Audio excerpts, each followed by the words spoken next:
Oh, I think we're already here. Make sure everything's looking good.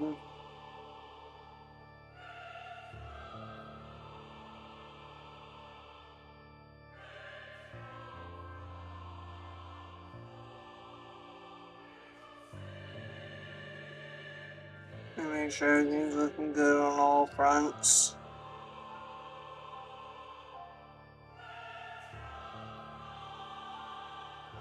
Yes, it looks like everything looks good.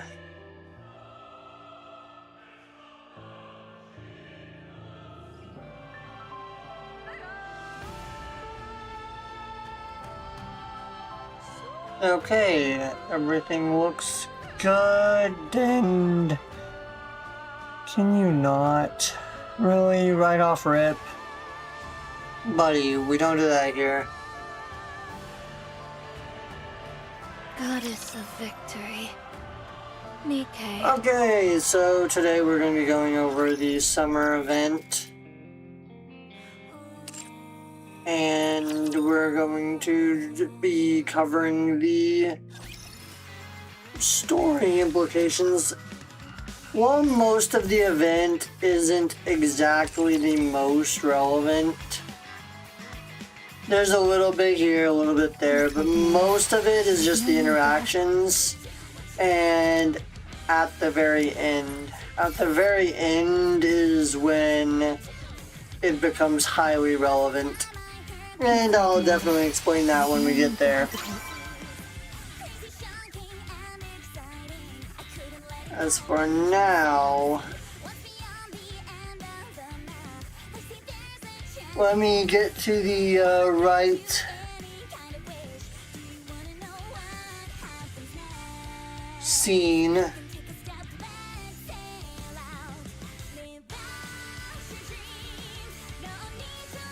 Okay. I'm pulling the script up here for when we record. Here we go. Let's go. We are ready now.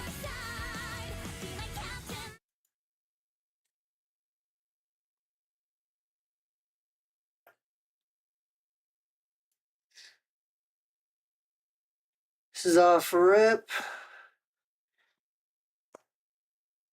Okay.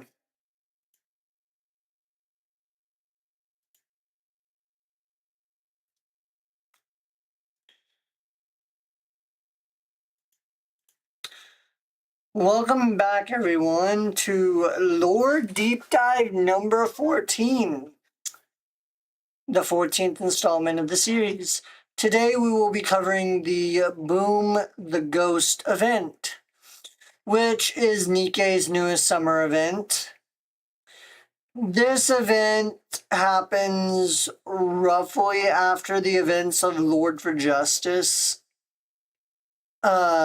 which was a separate event, while also taking place in the middle of chapter 35, in between the two cutscenes of the story titled Because We Are Comrades, and several mistakes between those cutscenes in the very middle of chapter 35.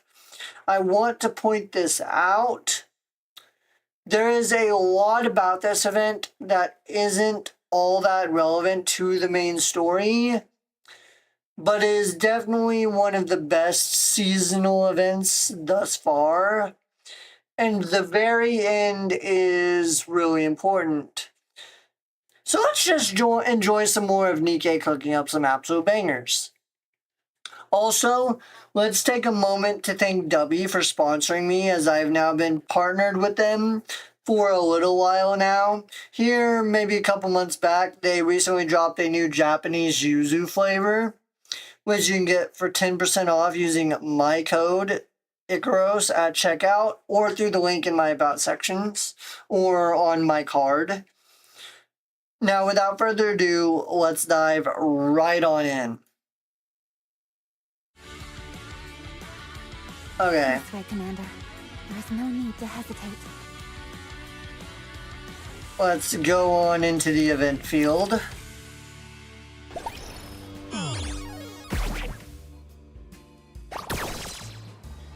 This is the event field after I've already completed this event. This is on the tail end of the event because I wanted to go over everything all at once. Now I'm gonna point out there's a lot about this that doesn't make sense at first. And if you've watched my other videos, you'll know that most of it won't fit into the theme of Nikke. But trust, while a lot of it doesn't make sense at first, it will later on. This is a typical flashback starter to the event. Well, I gotta say I love Tuve's swimsuit though. As Tuve's screams ring out in the distance, the sound of hurried footsteps can also be heard. He's coming. Is everyone ready? Yes, of course. Are you actually serious about this? You bet I am! I'm really not in the mood for this. How can you not be excited to witness a historic event like this up close? There's no scenario in which this goes well. That's all I'm saying. Well, we'll find out soon enough. Tuve's screaming grows louder as her frantic footsteps come closer. Where did everyone go? Tuve is getting close. Soon she'll pass right by the passageway where we're hiding. She'll be here soon, so everyone keep your eyes peeled. 3, Tuve dashes past the opening of the alleyway. 2, We all swallow nervously as we huddle inside the hallway. 1. Something chasing after Tuve flies past us. A transparent glowing blue figure. It has no legs and is floating in midair. Its face is empty of all expression. It suddenly turns its head and stares right at us. Ellen. Boom! Alex's vacuum roars to life with a resounding boom. Just as the apparition makes a move for us, it begins to be sucked in by the device in a brilliant burst of light. It's working! It's really working! Wait, that thing actually works? Sorry, but I'm not going anywhere! There's another burst of luminescence. The ghostly creature sucked into Alex's vacuum and vanishes. Did it work? No way. Hey, wake up! We caught it! We caught it! We got it! I love Alex's expressions. A series of flickering lights can be seen inside the canister connected to Alex's device. Alex successfully captured it. It actually worked. There's nothing to be afraid of anymore! Miss Tuve, the coast is clear! You can come out now. It's time for us to strike back! Huh? Ms. Tuve? The screaming Tuve comes running in the opposite direction behind Tuve. There appears to be a swarm of about 30 or 40 ghosts hurling after Tuve. Hi-ya! Alec heroically dashes forward, ghost back in hand. As she rushes towards the fleeting Tove, and towards the ghostly horde. Go, boom! A brilliant array of variegated lights scatters across the cruise ship. It may sound hard to believe, but we're currently on a ghost ship, eradicating phantoms. Oh my god, I love how absurd this event was. A few days earlier. Finally, a cruise exploration mission. Get ready for some fun and excitement. You're invited to a surface cruise mission where all your dreams will come true. Go ahead. Cut loose and try anything you've always wanted to do here. Things to bring: swimsuit, toiletries, underwear, extra clothes, snacks, game console, etc. Boom, boom, boom, boom. Yep, obviously Alec wrote this. Let me get this straight. It's been 3 days since you put up these posters around the Ark, and some people showed an interest. And they'll be arriving here soon? Yep. What in the world is going on? You don't know about this, Mr. Commander?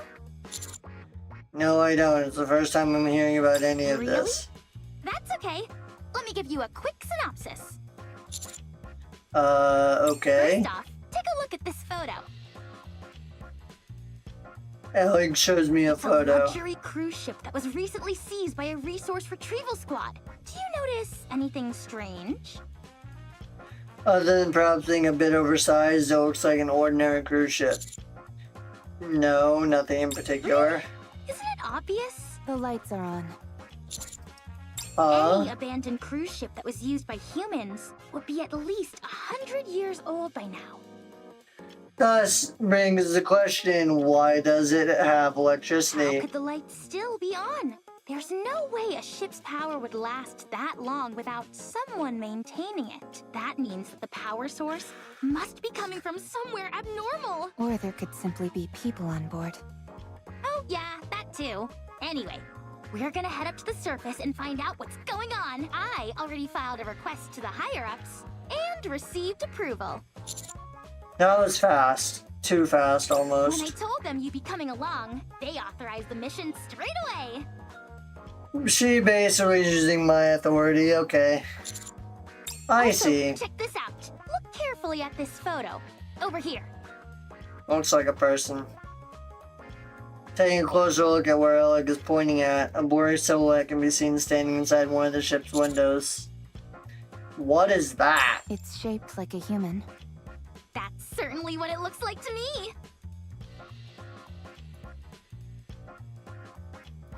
A luxury cruise ship abandoned for decades, yet still lit up. And a shadowy figure at the window? How could we not go and investigate?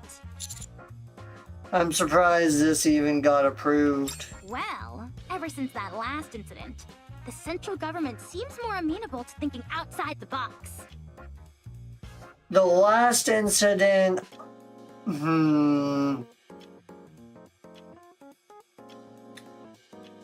I don't recall off the top of my head which incident they're talking about, but I think it has something to do with, Oh,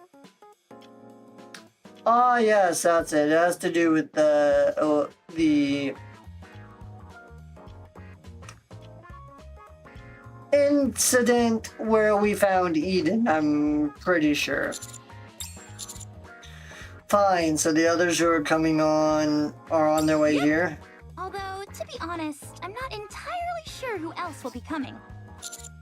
How about Trony? She said she'd rather die than go on this mission. Alright, well, we should probably get ready. Don't worry, it's already been taken care of.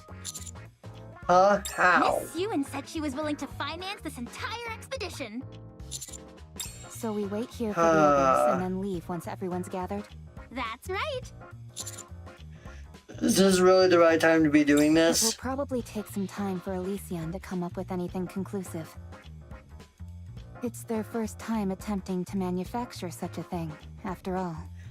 Okay, so the what she's referring to there after with the talk about the manufacturing with Elysian, this manufacturing is obviously a vague hint between the commander and Rappy, referring to the top secret manufacturing of Vaphouse that is happening in preparation for the mission that goes on through chapters 35 and through 38 involving the four beasts.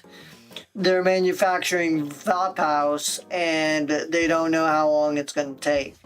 This dialogue here is literally the only thing that is how I was able to tell that this happens in the events of chapter 35 before the mission.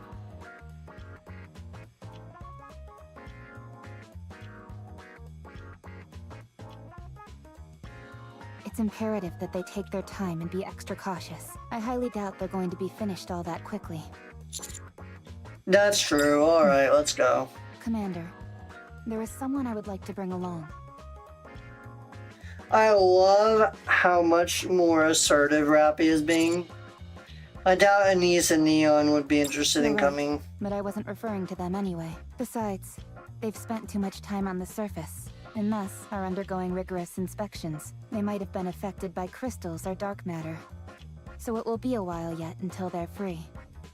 Yeah, because this is literally just after the events of chapter 34, in where they were all entombed in dark matter for a short period of time, and then Rappy broke them out. Well, so while Rappy was obviously fine, Anise and Neon needed to undergo some inspections and maintenance. Then who? I want to bring Dorothy. Doro.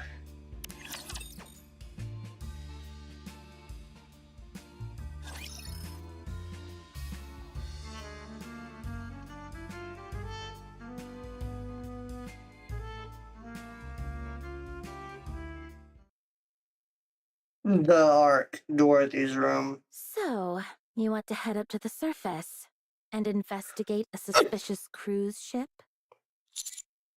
Yeah. First of all, I don't know why you're coming to me, of all people, with this proposition. Second, why are you two wearing swimsuits? All I gotta say is hallelujah to Rappy's swimsuit. Praise the heavens. Praise the thighs. Well, the cruise ship is on the ocean after all. When you're heading to the sea, you put on your Did you swimsuit. both change in this building? You didn't come all the way here dressed like that, did you? We did. Do you find the tea agreeable? Very much so. I don't know much about tea, but I enjoyed it. I'm glad. Now, if you don't mind, you can leave. Look at this. Rappy turns the tablet that she is holding towards Dorothy. It's the same picture of the cruise ship that Alex showed I'm us telling earlier. you, I'm not interested. The ship here is a luxury cruise ship. Don't you want to ride it? No, I don't. I thought a luxury cruise would be right up your alley. Seems it wasn't just your hair color that changed, but your brain got affected as well. Oh my god, I love the snappiness Who's on the Dorothy train? shows. Here, take a look. Rappy points to a specific part of the What? screen. Don't you think the water current here resembles a heart? Are you sure you don't have a screw loose? Just kidding again. You're starting to irritate me. Please leave. Look at the window. Rappy's getting really pushy. Rappy is starting to resemble Red Hood a bit with her proclivity for teasing. But that only makes sense considering in the events of Chapter 34, Rappy fully assimilated Red Hood into herself, which also includes some of her personality traits. And to begin with, Rappy did pick up a few things from Red Hood, but she's also just still herself, and her fully assimilating with Red Hood kind of opened up those feelings a bit and is allowing her to be more free and act on them a little more. Rappy points to the blurry human-like figure standing by the window. I don't think that's a trick of the light. It might be a Nikke, or potentially even a human. Dorothy, are you shaking because you're scared? Please stop talking. I'm begging you. Let's go together. All you'll do otherwise is stay inside all day watching TV and drinking tea. You should get some fresh air once in a while. God, I love how much more pushy Rappy has become. Oh my god, girl, just tell her, bro. You'd be surprised how productive I am. Okay, what is it exactly that you do? It's a secret. Come on, be serious now. Wait a goddamn minute. That face is like the exact same that Red Hood used to make. Am I crazy? About what? You're coming, right? Were you always this stubborn? Oh yeah, I think I was just holding it in until now. See, that's also something I want to zero in on. Like I said, and I've been seeing this go around within the community as well. People thinking, oh, she's just kind of like copying Red Hood now. And I mean, like, to some extent, yeah, she does seem like almost a copy of Red Hood, but at the same time, she's not. She's always been a little bit this way. There's always been hints. she's just been holding herself back a lot. It's just kind of been one of those things. She's been holding herself back a lot, and now she's finally unchaining herself and cutting loose a little bit. So she's acting on a lot more of those feelings, and she's really being a lot more free and expressive than she used to be. Do you remember Red Hood? If you come with me, I'll tell you more about my relationship with Red Hood and my current incarnation. Where do I need to go? Come to the commander's room when you're ready. I also want to point out I love Rappy's hair tie in this outfit. It's literally exactly like Red Hood's horns. We'll leave as soon as you arrive. And if I don't come? You will. We'll wait for you. I'll leave the tablet here. Be sure to bring it with you. See you later, Dorothy. Wait, Yes? are you going to head outside dressed like that? In swimsuits? Why not? We came here dressed like this. At least let me give you a towel so you can cover yourselves up a little. Speaking of swimsuits, don't forget to bring your own. Dorothy stares in disbelief at the two swimsuit-clad figures leaving her room. Once they have left, she shifts her gaze to the tablet left on the table. She looks at the cruise ship in silence for a long time. Commander's I'm planning room. on publishing an ebook. I was gonna title it How to Survive on the Surface, but it turns out there are already a bunch of books out there with similar titles. I was feeling discouraged, but then I saw the recruitment notice for this mission and it hit me. I can write a book called How to Survive on a Cruise Ship. Sounds a bit niche, I've but heard your okay. survival skills are second to none, and that you're adept at crafting tools. I'm sure you'll be a valuable asset to the team. I have a high opinion of Nikke's from the Unlimited Squad in general. Yeah, makes sense. I'm here because Alec came to me and said there could be a passenger on board who may need medical attention. You're putting a lot more thought into this than I expected. Hey! What's that supposed to mean? Having a member of Seraphim with us is reassuring. We won't have to worry about getting a bit rough and tumble. Excuse me? I'm just glad Mary isn't the one who came along. She's a force to be reckoned with. What with her massive, heaving, pendulous, personality. I hate to admit it, but I don't stand a chance against her in that department. Oh my god, Are Rappy. you okay, Robbie? Don't worry, she does that every once in a I'm not while. here for any particularly dramatic reason. Apparently, there's a shopping area inside this cruise ship. So I'm considering this a business trip to check out potential new products. This ship may be old, but fashion trends are always cyclical. Also, the whole point of a cruise is for them to have everything you could possibly want on board. It'll be helpful to see which products they push the hardest. If you come along, Hey, what's the big idea? I don't get any compliments like the others. the only real benefit to you coming is that you'll potentially find good items for cheap.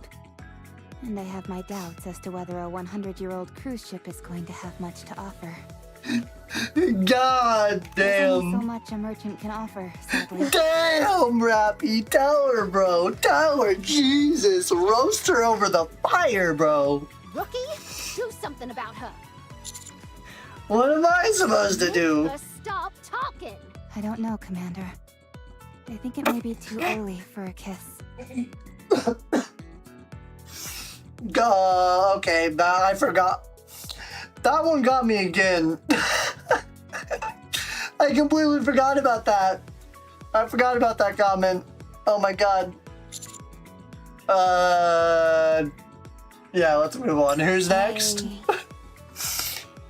Cruise, sleep, Shit. my dream. Good. Next. Don't you have anything special to say to Good Freema? night. Next. God damn. Rappy. Chill, chill. You don't need to murder them like If it's an this. old cruise ship, it's bound to need some repairs here and there. That's where mighty tools come in. If we've got mighty tools in tow, we'll have nothing to fear. The only problem is... What is it? Santi is kind of an upgraded Tuve. If we bring her, it may render Tuve redundant.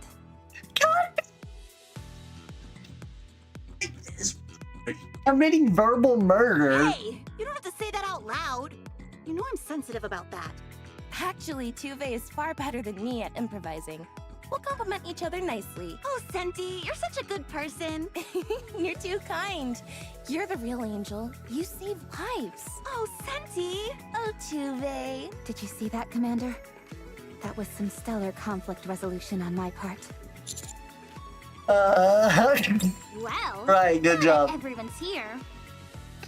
Oh my god. Let's set out and have a boom-tastic start. Actually, we're still waiting for one person. She'll be here soon. There she is. No one is coming. Usually when someone says that in movies, people show up. Guess I'll have to go get her. Glad to see I wasn't too late. Oh, she actually showed up.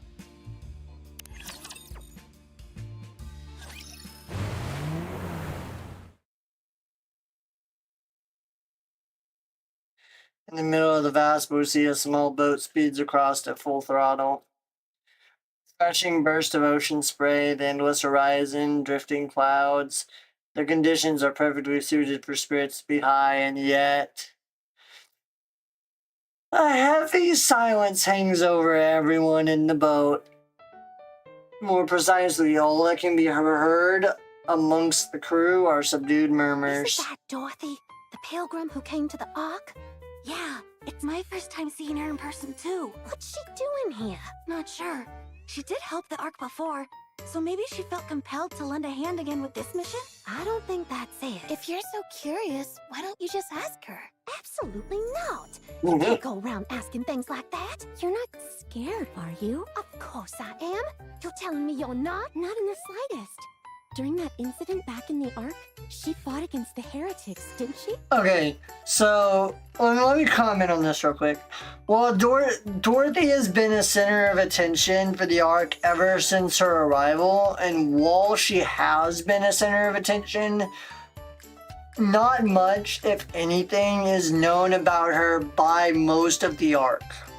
Actually, not even most, just like 99% of the Ark knows virtually nothing about her other than she's a pilgrim. Really, the only people who know anything of substance about her are the commander and the counter squad. Obviously, none of them have disclosed any of the info to anyone in the Ark. So, they don't really know jack shit. She's kind of like a myth come to life or something. Thanks to her, a lot of people were saved. You're not wrong, but that's exactly why this is so suspicious. No one in this world does a favor without expecting something in return. You're only saying that because you're a merchant. Yeah, you shouldn't be so cynical. There are plenty of people who do good without expecting to be repaid. Sorry, but I'm not convinced. Your friends don't seem to understand the concept of whispering. You can hear them? Every word, loud and clear. All of you, be quiet. Dorothy can hear everything you're saying. Everyone jolts in shock and British silence falls over the boat. I'm sorry for their behavior.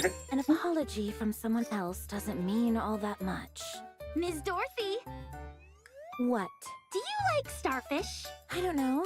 I've never seen one before. Are you sure? There's one stuck on your shoulder. What the? How do I get it off? Don't worry, I'll get it. Rappy reaches for the starfish stuck on Dorothy's shoulder, and it begins to wriggle grotesquely. On second thought, I don't think I can do it. I'll do it. I'll be the man. I reach out for the starfish on Dorothy's shoulder. The creature wriggles even more intensely. Actually, I don't think I can touch it What are either. you two doing? Tuve walks over and casually removes the starfish from Dorothy's shoulder.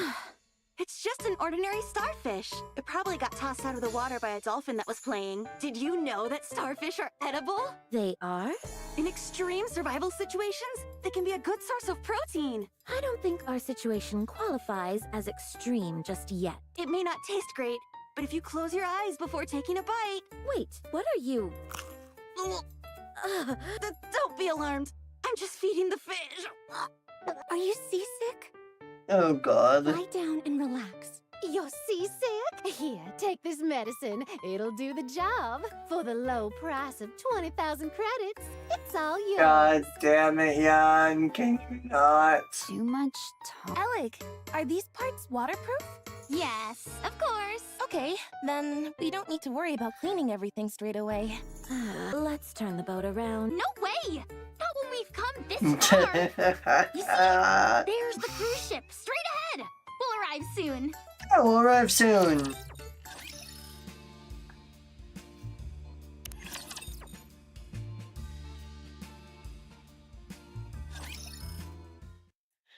We dock our boat beside a cruise ship so massive that it's imposing even from a distance. We board the colossal vessel, and after a quick look around, gather on the Something deck. seems weird about this place. Yeah, it's oddly clean. Almost as if there's someone tending to the ship still. Tuve, you've still got a bit of vomit on the side of your mouth. As expected, the lights are still on. That means power is still being supplied to the ship. I did some research beforehand. This ship is called Utopia. It was a renowned vessel, so getting the blueprints was easy enough. I've sent the schematics to all your phones. You really came prepared. Of course! The more prepared you are, the better off you'll be. Miss Dorothy, give me your phone number. I don't need the blueprints. I thought the deck would be structurally unsound from aging, but it feels remarkably sturdy. I don't think we're in any danger. I'm not sure it was even necessary to swap our bodies out for swim-ready models. It's almost like there are no hazards at all. That's precisely the problem. That means there's no point in having a survival expert. Without danger, I'm just a lesser version of Senti. If you ask me, a lack of danger is the best case scenario. That means I won't be needed, which I think is a good thing. Thanks for the reassurance, Pepper. We incompetents need to stick together. Anyway, why don't we all God change damn, into our Tuve. swimsuits? What? The ocean, a cruise ship, swimsuits. That's like the holy trinity, don't you think? What kind of bizarre logic is that? At any rate, let's all get changed and meet back here. Everyone scatters. Aren't you getting changed? No, Why not? there's no reason to. Did you not bring a swimsuit? You did, didn't you? Here, follow me. I love Rappy's smirk, bro. I love Rappy's smirk. Oh. Rappy pulls Dorothy by the you hand. shouldn't touch people without their permission. What the? Why are you so strong? Let go of me. I won't say it again. What are you doing? So white. So soft. Be quiet, will you? To not show off assets like this would be a crime. You're the one committing a crime right now. If you must resort to evil in order to ensure that the right thing is done, so be it. Were you dropped on your head at some point? Okay. Rappy's gotten quite a bit bolder. Oh. Aha. So this is how I get you to be quiet. I ought to let the commander know about this. A word of this to anyone, and you're dead. Now, stay still. Oh, yes. This swimsuit you brought suits you perfectly. Excuse. It's so beautiful and elegant. I could never pull off something like this. Well, don't just stand there. Unless you want me to dress you. God damn, Don't come Rappy. near me. I'll put it on. As I listen to Dorothy and Rappy's conversation, the others gather back on the deck, having changed into their This is my first swimsuits. time wearing a swimsuit. It's really light and comfy. Oh, yeah. Hold up.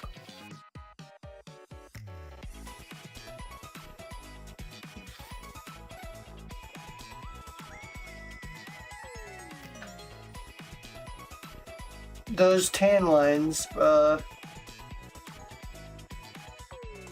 Okay, no, moving on. Super easy to move around in. It's awfully revealing, don't you think? You think so? When Litter gave it to me, she told me this is what all the young people are wearing nowadays. I don't know where she heard that, but it looks good on you. Thanks! I made a customized survival swimsuit. What makes it a survival swimsuit? Let's just ignore It's got this. a breathing tube here. If you think that's enough to call it a survival swimsuit, I'd accuse you of fraud. Of course there's more to it.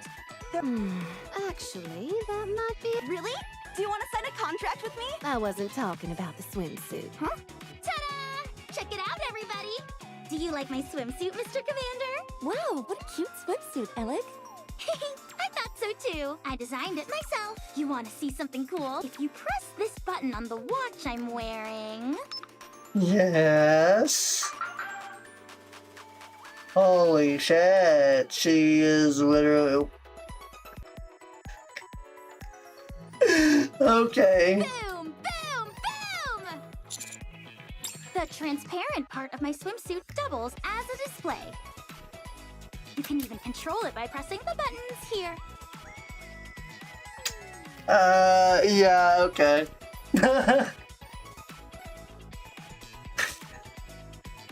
What am I even supposed to say to Wanna that? give it a try? No How thanks. in the world did you do that? Sorry, trade secret. What? Oh, just tell me. Sorry, no can do. Alec, the boom letters on your thigh are misspelled. Oh, sure enough. It's a sticker. I must have stuck it on wrong. Everyone be quiet and pay attention. Lady Dorothy is making her entrance.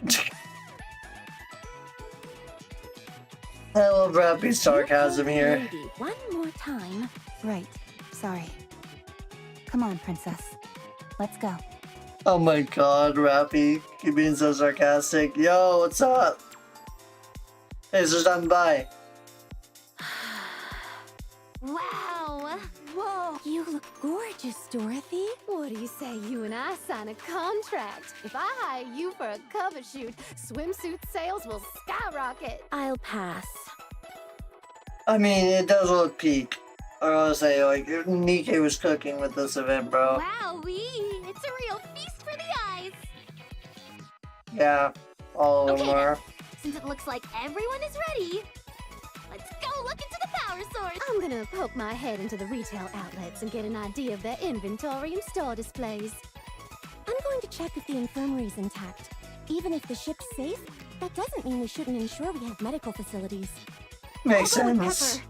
We need to confirm if everything is safe. I'll check the ship to see if there's any damage anywhere.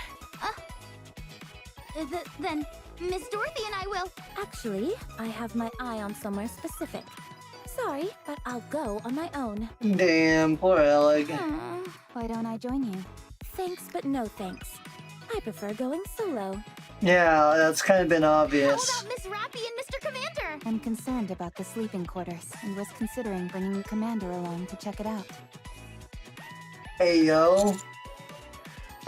Shouldn't we be looking into why this place is lit up? You're the light of my life, Commander. So checking you out is my top priority.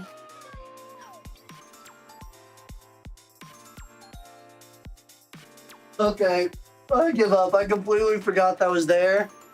Rappy, you're getting way too goddamn bold.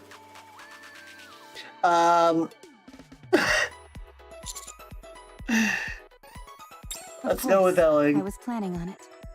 I was just pulling your leg. Sure you were. Sure you were. Sure you were. Thank you both. Where's Miss Freema, by the way? I haven't seen her for a while. She found a spot that she liked and went to sleep. I see. Yeah, here's where things start to get a little wacky. Trust me, it'll make sense later. After everyone splits up, Ella, Grappy, and I head over to the engine room below deck. Even down here, all the lights are on. Looks like power is being supplied to the entire ship. This is so exciting. Which obviously doesn't make sense considering the ship's over 100 years old. And if we're going to make it an extra stretch, probably around 110 or even older. Because at the minimum, it's around 102 to 103 years old. At minimum. I wonder where the electricity is coming from. Maybe something Maximum probably 120. Sounds a bit outlandish to me. That's rich. Coming from the person whose weapon fires drill projectiles. Fair point. Anyway, what are the chances that there are humans or Nikkes on board? Yeah, I'm still not sure how Snow White cooked that one up. Pretty unlikely, I'd say. No one's shown up yet, despite all the noise we made boarding the ship. Then what about that shadow we saw in the photos? Could have been a trick of the light. Or a ghost. You okay, Ms. Rappy? Why'd you freeze up? It's nothing. I just got startled. Huh. Mr. Commander, is Ms. Rappy afraid of ghosts? That's, the private In matter. other words, yes. There's no such thing as ghosts, Miss Rappy. It's just your mind playing tricks on you. Don't worry, ghosts don't exist. I promise you. Farewell! Now then, why don't we head into the engine room? Hold on. Didn't you hear that? No, Hear what? not at all. I didn't hear anything. You don't think it's ghosts, do you? Stop kidding around. Our minds are just playing tricks on us. Stop teasing me. No way, it's definitely ghosts. Okay, I'll stop. Let's go! Full speed, boom style! Oh, I love this event, bro. Oh my god. Huh? What's wrong? Power is off. If the power is off, how are the lights on?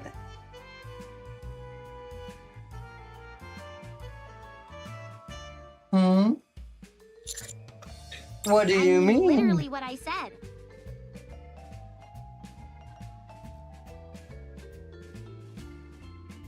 All the generators and engines supplying electricity to the ship are turned off. It doesn't make any sense. How is the power in this engine room, and the entire ship for that matter, still on? The lights, sewage system, the thermostat, they're all working fine. Are you sure the power is off? There's nothing you could have There's missed? no way. The ship has a central control system. If you look at the switches here, they are all marked off. Hold on, let me check something. It moves towards the tangled mess of wires. How peculiar. There's a current flowing, but where is it coming from? It's almost as if a ghost is behind this. Oh, I love this. Getting Rappy's Goatus peak. Commander, I have a suggestion. What is I say it? we destroy the ship. You could do that. If we blow it up, it'll take all the ghosts and paranormal power sources along with it. You've got to be sure. If we take out the ship, everything will return to normal and... Rappy, get a grip. You're right. I'm sorry. I lost my composure for a moment. Get a grip, damn it. You too, Alec. Enough teasing. Alright, I'm sorry. I say we flip this off switch to on. That way we can see if it's just a display error or if the power source itself is really inactive. Are you sure that's safe? Of course it is. All I'm doing is flipping a switch, for goodness sake. I like how you hesitated in the beginning. Alec presses the switch. Everything goes dark. Oh, yay. All the lights seem to have gone off. Oh, a power outage? I didn't bring any flashlights. Let's get out of this engine room, first of all. Yes, good idea. It's pitch black and I can't see 2 inches in front of me. I can't see a thing. How about we hold hands on the way out? Sure thing, Mr. Commander. I guess your vision isn't so hot. Take my hand, Commander. How exciting! This is my first time holding hands with both of you. What are you talking What about? do you mean? I'm standing in between you and Miss Rappy, holding both your hands. I'm not holding anyone's hand yet. All the lights in the engine room turned back Lights are on. back on. In the bright engine room, none of us are holding hands with each other.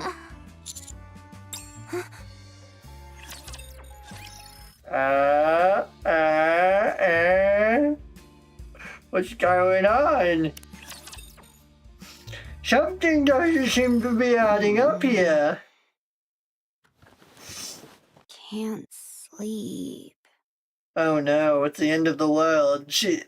The sleeper, the chronic sleeper can't sleep. Oh You no. can't sleep. No, Who's that? can't sleep. Freeman gets up and looks around the cabin. Huh? There's no one around. Creepy. Freeman lays back down on the sofa and pulls the blanket over herself. She feels something strange under the covers. Freeman slowly, cautiously lifts the blanket.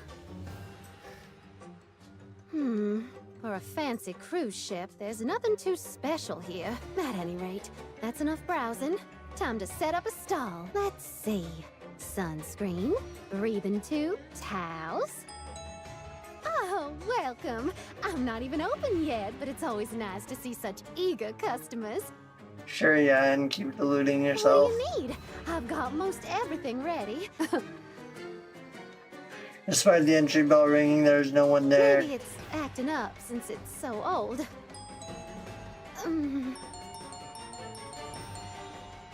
Okay, this is getting a little freaky. Yeah, it takes a step back and looks towards the entrance. And stares at the pile of merchandise she had brought. What the? Items start to move on their own. Tuve? What are we doing at the pool? To test out the effectiveness of this breathing tube. Not. Pools are accident-prone places. So I thought I'd check if this place posed any danger to us. You sure you didn't just want to check out the pool for fun? Of course not. As a survival specialist, I'm... If you say so.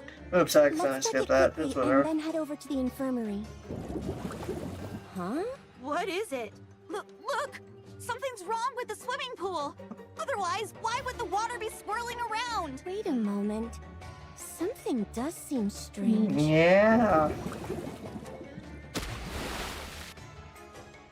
A huge column of water shoots up from the pool.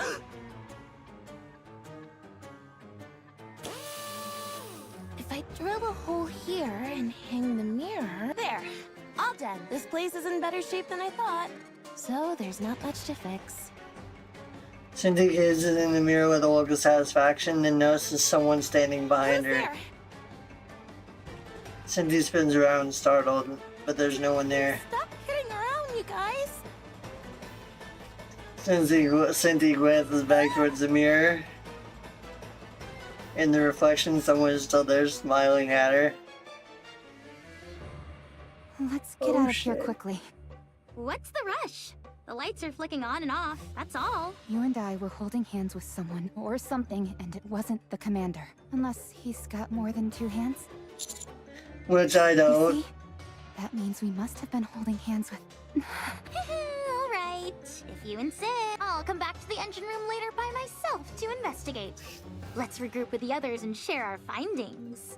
Yes. Huh? Oleg, no more kidding around. I'm not messing with you. The door's locked. Why don't we force it This door open? is sealed tight. we'd have to use an explosive charge to get it open. And that could damage important equipment in here. Good point. Is that Miss Dorothy? Beyond the small window in the engine room door, Dorothy can be seen. She appears to be wandering around the deck looking for something. That explains it. What? Commander, Dorothy locked us in here, and it was her who turned off the lights. I'm certain of it. Sure, I'll admit I was a bit indecent when she was changing into her swimsuit, but this is so uncalled for. A bit. She was a bit indecent. Okay, buddy. I'm not so sure I agree. There's no reason for Dorothy to prank us like this. And who turned off the lights and locked the door? Are you implying that there's some unscientific explanation? That some supernatural entity did this? Like, a ghost? You're so silly, Commander. There is no such thing. At least, there shouldn't be. I hope there's not. Happy, snap out of it. You're losing I'm it. the calmest, most rational one amongst us right now. You're the one who's lost all sense of reason. Somebody penetrates through the engine room door and stares at us with empty, hollow eyes. I can't believe what I'm seeing. The entity's body is semi-translucent and it has no legs. There's no doubt about it. It's God, you're kidding me. Farewell! 7 Dwarf 0, fully active, pierce through!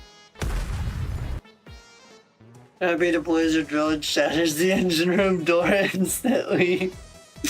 All of us flee from the engine room without looking back. A ghost! Ghost! It's a ghost! Oh shit, what's going on here? This don't make sense.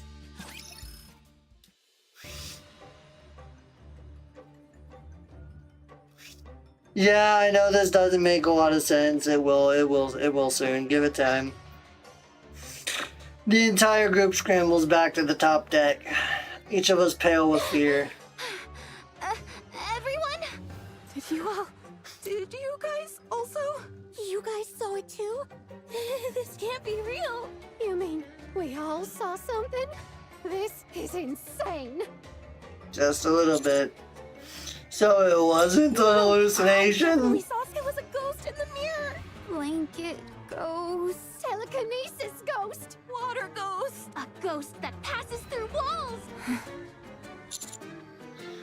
I didn't know there were so many types of ghosts. Commander, once again, I propose that we destroy the cruise ship. I'll use 7 Dwarf 0. I'll destroy this ship. I'll bring it all down. Calm down, Rappy. Is everyone okay? Nobody's hurt? Don't think anyone's hurt. I haven't seen Dorothy for a while, though. Hey, now that you mention it... I need you all to listen carefully. Don't be shocked, but Dorothy is the one behind all this. You don't We can know confirm that. it once we find Dorothy. We've got to carry out a search for her immediately. What's wrong, Ms. Rappy? You went quiet all of a sudden. What is it? Why are both you freezing and staring in the same direction?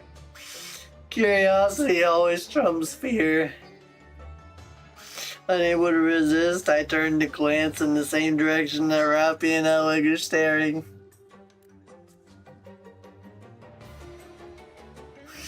Off in the distance, a crowd of ghosts stares back at us. Feels like we left reality behind a long time ago. Those things. Why are there so many of them? Are they coming this way? I don't think so. Maybe they have to stay within a designated area or something. You know, like in the movies? Oh, yeah. I've heard of that. Ghosts aren't supposed to physically harm you, right? They're just standing there. They don't seem like they're out to harm us. Good point. Now that you mention it, they haven't actually attacked us yet. We'll say They quit just talking. smoked us. You're right. Maybe they're nice ghosts? I say we use No, this opportunity This to is our run. chance to eliminate them. We've got to exterminate each and every one of them. What? Someone once told me that the only good ghost is a dead ghost, and the way to accomplish that is through 7 Dwarf 0. Ready. Neon, the god of firepower. Lend me your strength. I guess it's true that when people are desperate, they'll believe anything. I reflexively duck. I feel a small vibration and turn around to see a large steel crate that has landed behind us. What is this? A barrage of steel crates flies out from the ghostly horde. Everyone take cover! Yikes! Guess these guys are dangerous after all. I didn't expect them to actually attack us. How are ghosts so strong? Abby stands up, aims her weapon at the phantasm, and pulls the trigger. The bullets harmlessly passed through the diaphanous ghost and hit the wall. Physical attacks don't work on ghosts. No surprise there. Damn. Commander. Yes? Retreat! To where? The ocean? Can't you swim with the new bodies you were outfitted with? For a while, sure, but not across the whole ocean. No, it's better ways to fly far away from this Commander, place. get a hold of yourself. We can't have you losing your cool as well. They're coming again. Everyone, scatter! If we stick together like this, we'll all get crushed. I run without knowing what direction I'm even heading towards. Resounding vibrations and cacophonous crashes burst forth from every direction. I don't have time to look around to just keep running while crouching low. There's another metallic clang and I start to feel dizzy. Everything begins fading to black. I know this feeling very well. Yeah, we've been knocked unconscious a few times before. I eventually lose consciousness. Oh my god. Commander! Oz. Blist. Mr. Commander! Buzz. Survivalist. Oh, this isn't good. I've got to perform CPR. It's a special method I devised. Wouldn't it be better if we bonk him on the head with a wrench? What are you talking about? Electric shocks would be far more effective.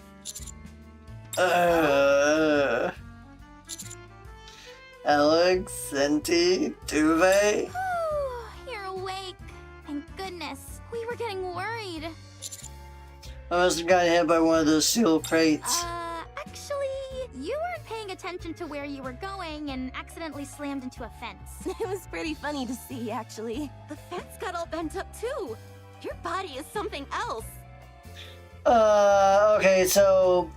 Yeah, about our body being something else or whatnot, I should probably explain that. Yeah, there's a reason we can run into a fence and the fence take more damage than us. So... It kind of goes back to the events of Wisdom Spring, in which we find out the commander is... He's kind of somewhat of a modified super soldier to some extent, but is still pretty much entirely human and still very easy to injure. So theoretically it would still be very easy to kill us, but as long as something isn't instantly fatal, we recover from it abnormally quick. And also we're abnormally strong. But that's the gist of it. That's about all. No way, I wouldn't do something like I that. seem to recall someone suggesting that we dive into the ocean or try to fly away. I wasn't myself. I was possessed by a ghost. Yeah, that's it. Right. After all, someone like you surely wouldn't be so scared of ghosts that you'd be terrified beyond the capacity for rational thought. No, not at all. Is everyone else We all okay? got separated, so I'm not sure. This is bad. Whenever people get split up in horror movies, they get picked off one by one. We've got to regroup and figure out what to do next. Although, I don't think, even with all our heads put together, we'll be able to come up with a genius plan. Not maybe That's true, but... precisely why we need your help, Mr. Commander. I've Uh-huh. got a hunch, and I need your help to put it to the test. Okay. All you've got to do is go hug a ghost. Excuse me? Come again? Give one of Come those again? ghosts a big old bear hug. In fact, I see see one right over there. Alec.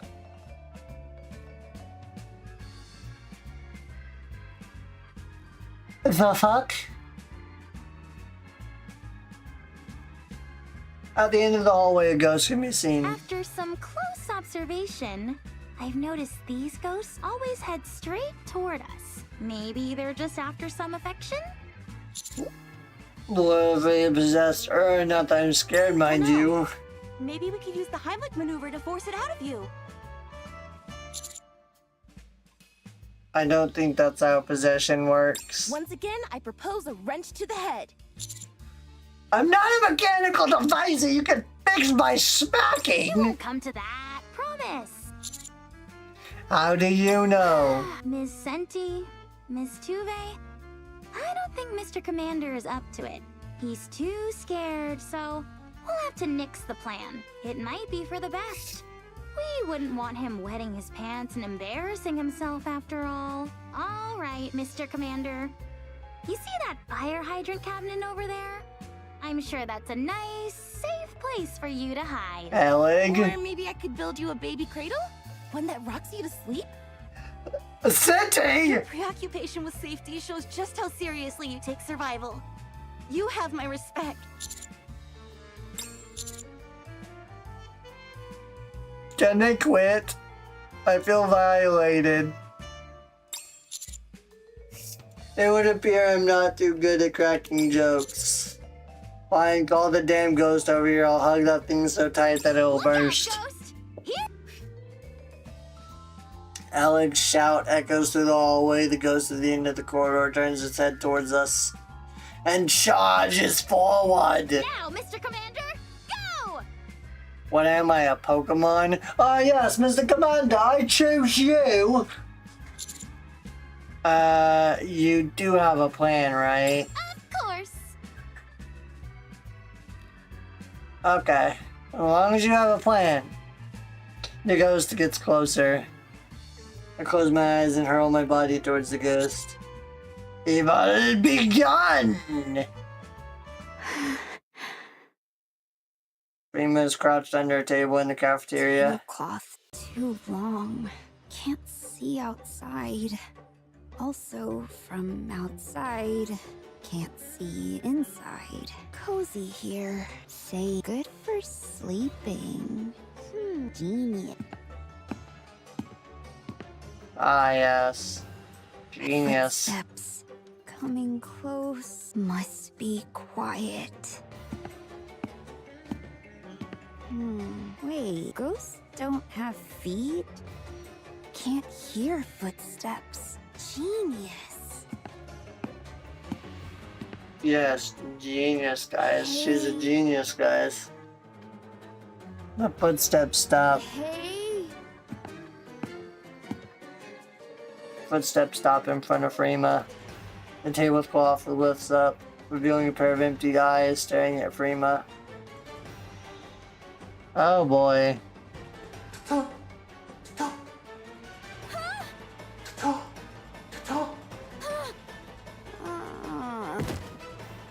Rima faints and collapses. The ghost grabs Rima by the leg and starts dragging her away, then abruptly stops moving. The ghost, which is dragging Rima, turns to look at us, then charges at us without so much as a pause. Alec! Let's go! Got it. Leave it to me. Dog pulls the device she has been carrying, which resembles a vacuum cleaner. Barrel at the approaching ghost. Do it now! The machine Alec is holding roars to life, and the charging ghost is sucked towards it amid bright flashes. The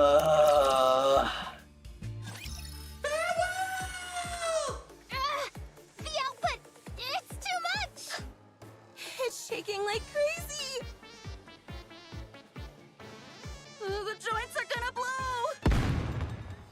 Oh, bah. There's a burst of light which sends the ghost hurling backwards. You all get knocked down as well and are sent tumbling across the floor. It didn't work. It a bit. Huh? Look over there! I looked where Tovey is looking. In comparison to before, the ghost now seems fainter. It's working, Alec. Let's finish this. Wow! It's already broken, but I only used it once. Farewell. Farewell. The dim ghost drifts off into the distance. Yeah, it wasn't totally ineffective. I'd say that was a successful test run of our anti-ghost superweapon, the Boombastic Phantasm Gun!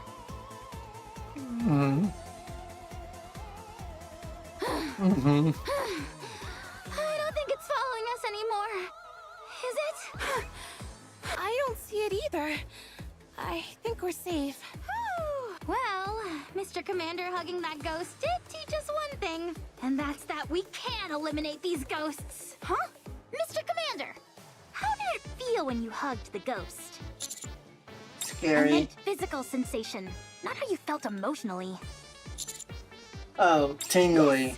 When I held hands with one before, I felt a tingle too. When you embraced it, your hair and the fibers of your clothing stood on end. This tells me that the ghosts are composed of electricity. So, we are going to build a machine which absorbs electricity and sucks those ghosts right up. You're going Okay. to suck up the ghosts? That's right. Electricity does happen to be my specialty after all. And with you two handy folks on deck, I'm sure we can come up with something in a jiffy. That is, okay. if you two are willing to help out. Okay. And what about me? Sit on my ass again? Present. Boombastic Phantasm Gun. Brilliant. Considering how effective this thing was on such a rushed schedule, if we take our time and put some effort into it, it'll be remarkable. Surely it will. The name is a bit long though. I say we call it BFG for short. BFG?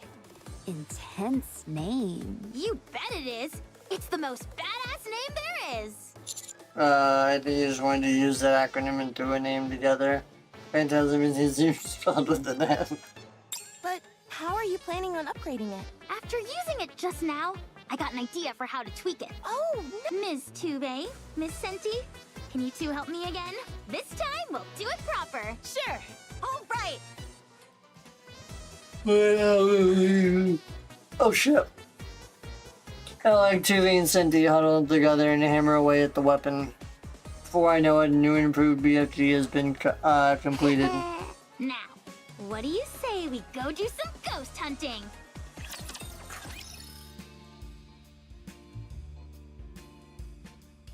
Oh boy. Yeah, this is interesting.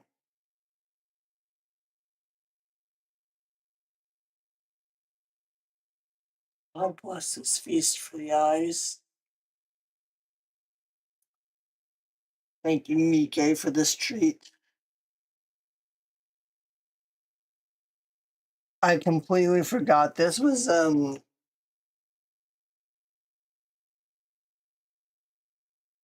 what a blessing for the eyes.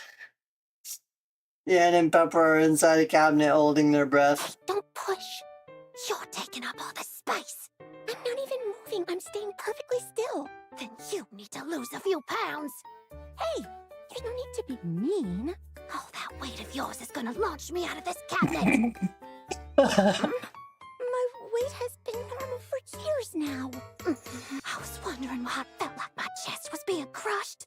Does all the fat when you eat go to your boobs or what? Hey, what are you doing? Do you have a permit for those things? They're practically deadly weapons.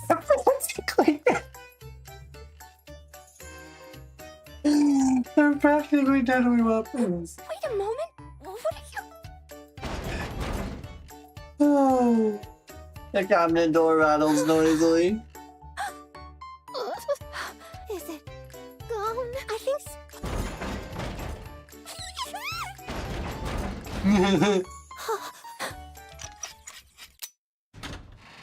Found you!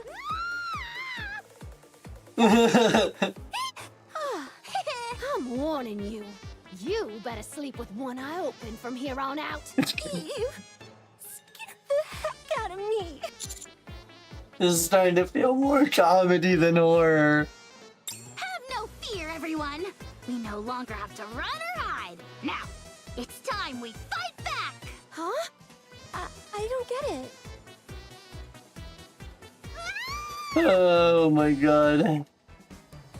As Tuve's scream rings out in distance, the sound of hurried footsteps can also be heard. She's coming. Is everyone ready? Yes. Of course. Are you actually serious about this? You bet I am. I'm really not in the mood for this. How can you not be excited to witness a historic event like this up close? There's no scenario in which this goes well. That's all I'm saying. Well, we'll find out soon enough. Tuve's screaming grows louder as her frantic footsteps come closer. Where did everyone go? Tuve is getting close. Soon she'll pass right by the passageway where we're hiding. She'll be here soon. So everyone keep your eyes peeled. 3, Tuve dashes past the opening of the alleyway. 2, We all swallow nervously as we huddle inside the What? hallway. Something chasing after Tuve flies past us. Suddenly it stops, turns its head, and faces us. I love it. Who voiced that? Who voiced this? Because they aced it. I love it. Farewell! Who voiced that? I need to know who voiced that because they aced it. Like, I don't know. It was so funny. Alex BFG roars to life with a resounding boom. Just as the operation makes a move for us, it begins to be sucked in by the vacuum in a brilliant burst of light. Farewell! It's working. Wait, that thing actually works? Sorry, but I'm not going anywhere. With another burst of luminescence, the ghostly creature sucked into Alex BFG and vanishes. Oh, did it work? No way! We got it. We got it. We got it. A series of flickering lights can be seen inside the canister connected to Alex BFG. Alex successfully captures the ghost. It actually worked! There's nothing to be afraid of anymore. Miss Tuve, the coast is clear. You can come out now. It's time for us to strike back. Huh? Miss Tuve? A screaming Tuve comes running back from the opposite direction. Behind Tuve, there appears to be a swarm of about 30 or 40 ghosts hurling after her. Help me! Hiya! Alex heroically dashes forward, weapon in hand, as she rushes towards the fleeing Tuve and towards the ghostly horde. Let's go! Boom! Actually, something's been bothering me. Where's Ruffy and Dorothy? Huh. Good question. That's right, where did they go?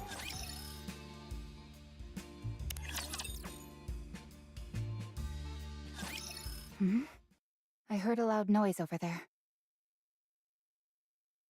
Dorothy, can you take a look? Go yourself. You have better mobility, so it makes sense for you to go. Was that convincing? If you just admit that you won't go because you're scared of ghosts, then I'll go. Dorothy, you smug bastard. I love it. Dorothy, let me tell you something. There are no such things as ghosts. Or at least, there shouldn't be. I don't even know what to say to that. Now hurry up and go. No, Then let's go together. I said no. Okay, fine. Then answer this one question. Did you turn off the lights in the engine room? No. Is all this ghost? How did you possibly jump to that conclusion? Because something about you seems off. What the? I don't know what happened to make you change like this, but I preferred the old you. The one who only spoke when necessary and stayed quiet otherwise. I don't think I'm a fan of the current you. Why not? Do I have to spell it out for you? It's because, Because I remind you of Red Hood? You like Red Hood. Why don't you like me? because it feels like I'm looking at someone pretending to be Red Hood. An imposter. I am me, Dorothy. Not Red Hood. Then stop this pathetic mimicry. What are you talking about? Trying to cozy up to me. Assuming that if you like something, others must too. I don't believe those are traits unique to Red Hood. Perhaps your social circle is too small, and Red Hood is your only point of reference. Fine. I give up. Just leave. Okay. As I mentioned in my Rapid Deep Dive video near the end, which is up on my YouTube right now, and y'all can feel free to look at, or feel free not to look at, but it will bring a lot more light onto this aspect of what I'm talking about on Rappy, because I'm going to go into that a little bit, but if you want the full context, you might as well just go watch the Rappy Deep Dive video on my YouTube. As I mentioned in the end of my Rappy Deep Dive video near the end, Rappy fully merged with Red Hood. She inherited a lot of her will, and she assimilated a small portion of her personality. But more than anything, Rappy herself has just stopped holding back and has freed herself from restraint. She inherited a lot from Red Hood. She looked up to Red Hood. She picked up some of her personality traits, but more than anything, she's still just Rappy. There was always hints. We're really just starting to see the true Rappy more or less freeing herself from self-restraint. She's just not letting her sense of her duty and her sense of duty, as well as what she feels like she must do aside from that. She's not letting that define her anymore. She's finally just starting to be herself and to cut loose a little bit.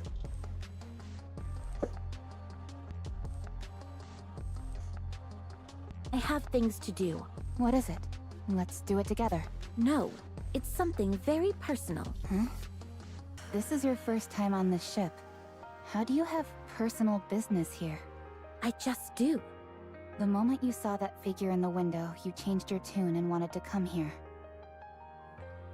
What are you looking for?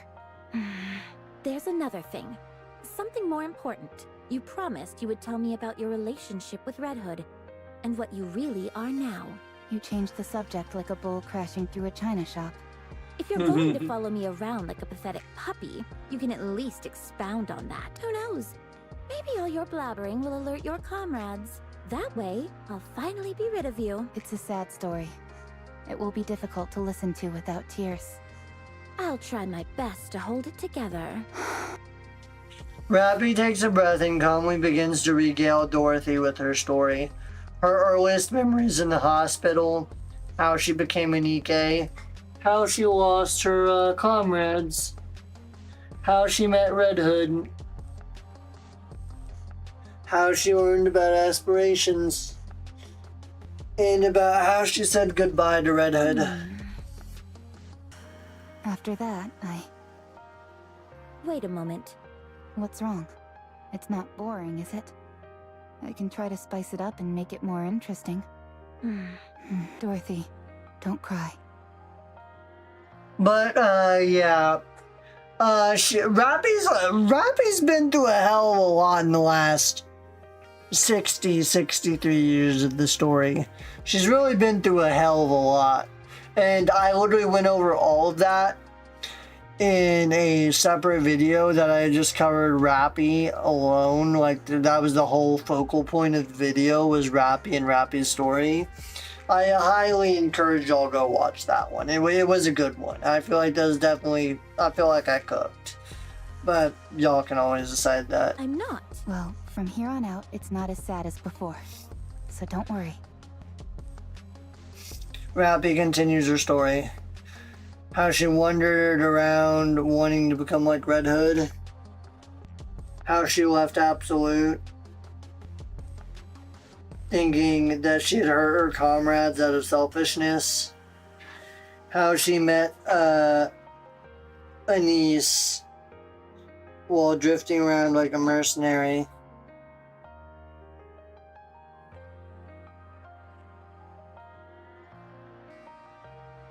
The formation and subsequent exploits of the counters, and how she encountered powerful enemies and learned the true meaning of succession. How she came to carry on Red Hood's legacy, all through her recounting Rappy Speaks Calmly. And now I'm standing here, telling you my story. Powerful enemy. Do you mean the heretic? And those comrades you met on the surface? Who are they? I won't go into detail about them. Telling you about them would be far too risky. Yes. Telling her about Cinderella and Grave would be way too risky. Because Cinderella was Anichiro. She's not anymore. She's not a heretic anymore. But she was a heretic, and Dorothy fought her once upon a time. Telling Dorothy about Cinderella, that's just a definite no. Can't tell her about that. If you join the Counters, I'll tell you everything. No thanks. Dorothy, I'm going to go my own way. I hope you'll do the same. In return for telling me your past, I'll overlook your presumptuous meddling. I'll handle my own affairs, and you do the same. I see you like to keep me at arm's length. I really did prefer the old you. A loud old roar echoes from the far, and the cruise ship starts to shake. Robbie braces herself and falls to one I'm pretty knee. sure that wasn't my imagination. Let's go. Dorothy? Robbie turns only to find no one behind her. Why couldn't she come with me? Just a little scared there? A little scared, huh? Boom! Boom! Boom! I like you're way too excited about this. Alec is rampaging across the deck, sucking in the ghost with her BFG. The ghosts attempt to throw objects or otherwise approach Alec, but they're helpless against the uninspiring might of her weapon. I'm starting to wonder which side is the bad guy. Wow, they don't stand a chance. I'm glad it's all going well, but this is so trippy. It sure is a strange world that we live in. Are you okay, Freema? You haven't said anything for a while. Does she ever say much? Fair point. But she's been awfully quiet, even for her. Yeah, Resident Sleeper hasn't been talking. Observing. Observing what? Ghosts. Commander, Rappy, you're of safe. course. I ain't afraid of no ghosts. I love the Ghostbusters reference here. Okay, I want to point out, this event was so peak. We've got a Ghostbusters reference, there was an It reference, there's obviously a Doom reference, like Doom Eternal, Doom, the original Doom start screen. There's so many references in this event. It's so peak. Chef's kiss. Did you see Dorothy? did. She said there's something she has to handle on her own, so she left me all alone somewhere dark and spooky. Sounds rough. What's going on here anyway? Alec, Tuve, and I made a ghost hunting machine, and it's working like gangbusters. Those ghosts can't do a thing. It was my idea to model it after a vacuum cleaner. Yeah, but I basically made it all by myself. Incredible. Another ghost gets sucked in. It's only a matter of time before the whole area is cleared. Phew, I'm getting exhausted. 100. Sorry? Ghosts caught. 223 at the start. 132 left. Freema, 223 minus 113 is 110. May I interest you in a little device we call a calculator? It's strange. It doesn't feel like they're decreasing. If anything, they're... Increasing. Ghosts increasing. At that very moment, a swarm of ghosts surges up from below deck. At a glance, there seemed to be 434. 455. 461. I think we may need to switch strategies. We need I hate to be the party pooper. There's nowhere for us to escape. I look around. The entire deck is swarming with ghosts. There's not a single opening which we can Things break are through. getting desperate. I'll try talking to them. You'll what? Tuve, have you lost Part it? of being a survival expert is studying ways to communicate with animal species. I've also gotten a lot of advice from the folks at Happy Zoo, so I'm feeling confident. Oh god. Do ghosts count as animals? Either way, the basics of communication are the same. You need to understand their intent and convey your own. Yeah, Based on my that's totally survival gonna work. expert instincts, I believe these ghosts are trying to tell us something. Okay.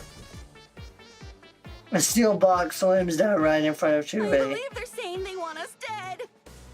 Obviously! We have no choice. We have to destroy the ship. No, don't, you'll kill us all! Everyone, over there! There's a ladder!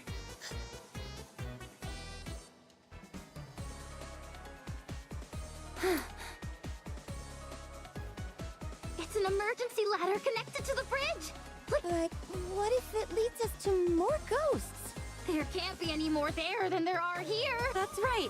In extreme situations, sometimes the key to survival is simply avoiding the worst case scenario. Let's go!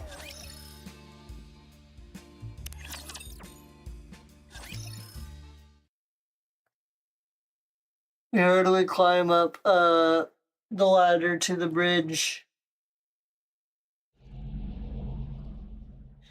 The humming sound of machinery can Looks still like the be power heard. is on here as well. Thankfully, there don't seem to be any ghosts around. Yes. Judging from their previous behavior, it seems the ghosts can't leave certain areas. Maybe there's some kind of spirit bound to this place. Still believing that those things are ghosts, are you? Okay, my glasses are causing me a little bit of issues with my ear because my ear's hurting.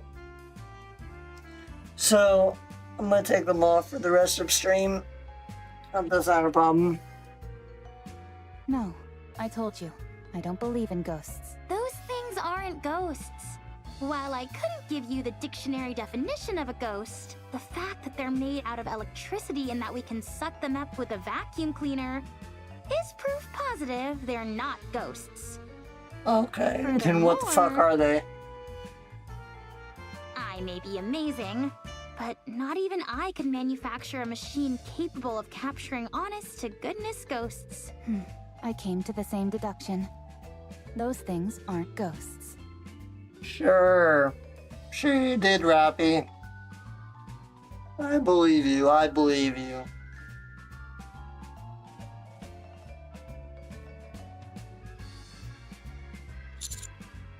If Don't I were lie. to guess, I would say those things down there and on this bridge are probably... My leg presses a button on the bridge. See? Something rises up from the center of the floor. Another ghost. Dwarf Zero, fully active. No! Wait! Hello, dear passengers. I am Alfred, the central AI responsible for overseeing the luxury cruise ship Utopia. Holograms. That's what they Wait. are. Does this mean... Yes. All those things that we thought were ghosts were actually holograms. How may I assist you, dear passengers? What's with the dear passenger stuff? Seems a bit stuffy.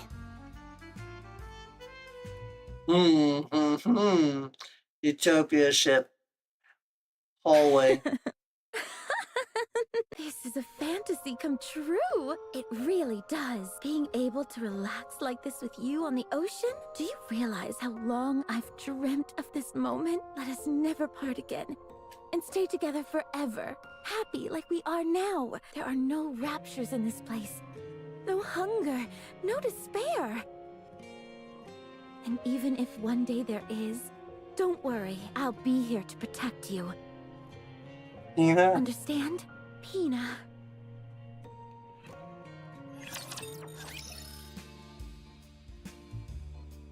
Ah!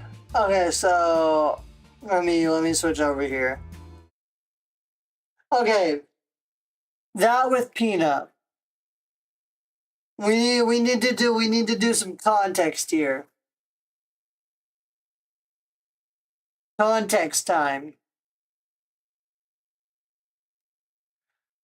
Ah.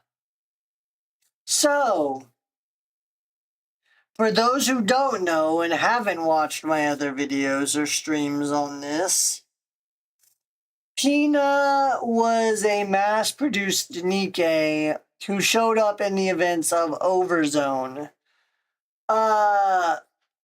Overzone was a super depressing event. That event and that story, peak depression. You want depression? Watch that event. Easy. It can give you depression. But anyway, short and nitty gritty of it. Pina was a mass-produced Nikke that became very close with the members of the Goddess Squad, more so than ever with Dorothy. And in a mission, they were supposed to protect the sealing of the Ark around 80 years ago. Well, during that mission, a lot of things went horribly wrong, and at one point, it was only Dorothy and Pina guarding the outpost, while the rest were off gathering supplies. And a rapture attack occurred. Dorothy fought off the entire swarm by herself after firing a signal flare, but came back to what I can only really say is a tragedy. Pina fought off a giant rapture all on her own, but she became corrupted. And this is terrible because that means Dorothy had to kill her with her own hands. Dorothy had to kill one of her closest, if not her closest friend, with her own hands. And she never really got over Red Hood. Pina is someone she never, I don't think she'll get over for a long time to come in the story. Because losing Pina and basically being forced to shoot her in the head, it broke her. It really did. She tried to off herself afterwards. But yeah. It's kind of brutal.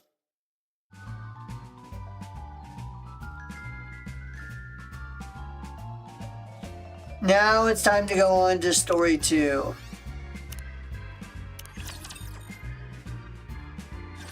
Welcome aboard the luxury cruise ship Utopia. It has been some time since I've encountered dear passengers like yourselves. Please wait a moment. Oh my, the ship's facilities are currently operating at less than 10% capacity. I intended on offering you a drink, but it appears I will be unable to do so. I apologize. Are you a hologram? That is correct, dear passengers. I am Alfred, the central AI controlling the luxury cruise ship Utopia. For greater convenience and visibility, I physically manifest myself as a hologram. If I may be permitted to boast, all the equipment on board the Utopia is managed by augmented reality holograms. We prioritize the comfort of our passengers above all else. Therefore, everything on this ship is equipped with its own AI system. This extends to even simple functions such as opening and closing doors, turning lights on and off, and covering passengers with a blanket or cooking meals. What? How are holograms even capable of that? They're intangible objects. A terrific question, dear passengers. Allow me to explain by showing you an example of how I can open and close the door. The door itself is electronically controlled, while a well-timed holographic projection simultaneously acts out the motion of opening or closing the door. The synchronization is applied to everything else as well. This gives the appearance of the hologram serving the passengers and fulfilling any needs they have. It's a unique feature of the Utopia which makes passengers feel truly attended to. and we're quite proud of it. That's pretty crazy. What about transporting objects? Can the holograms do that? Technically speaking, no. Utopia is outfitted with countless rails and small launch ports, creating an efficient transport network throughout the ship. In rare cases where objects need to be sent to passengers, the items are physically launched, while the holograms perform a throwing motion to match the timing. Are holograms free to move around the ship? Unfortunately, that is not possible, dear passengers. Each hologram is assigned a designated service area and cannot leave it. That explains why they all seemed like moribund spirits. Oh, see, I told you, it'll all make a little more sense here in a little bit. Since you're the main AI, can you control the other holograms? Of course. I am a hologram made for that purpose. I see. So the central AI calls the shots for all the other AI systems. Could you possibly do something about the holograms crowding around the lower deck? Those are the holograms in charge of maintaining and servicing all facilities aboard the ship. They are meant to assist passengers, so if you need anything, do not hesitate to reach out to them. They were throwing steel crates at us. Surprising. They made a complete mess of all the merchandise out of range, too. Pardon?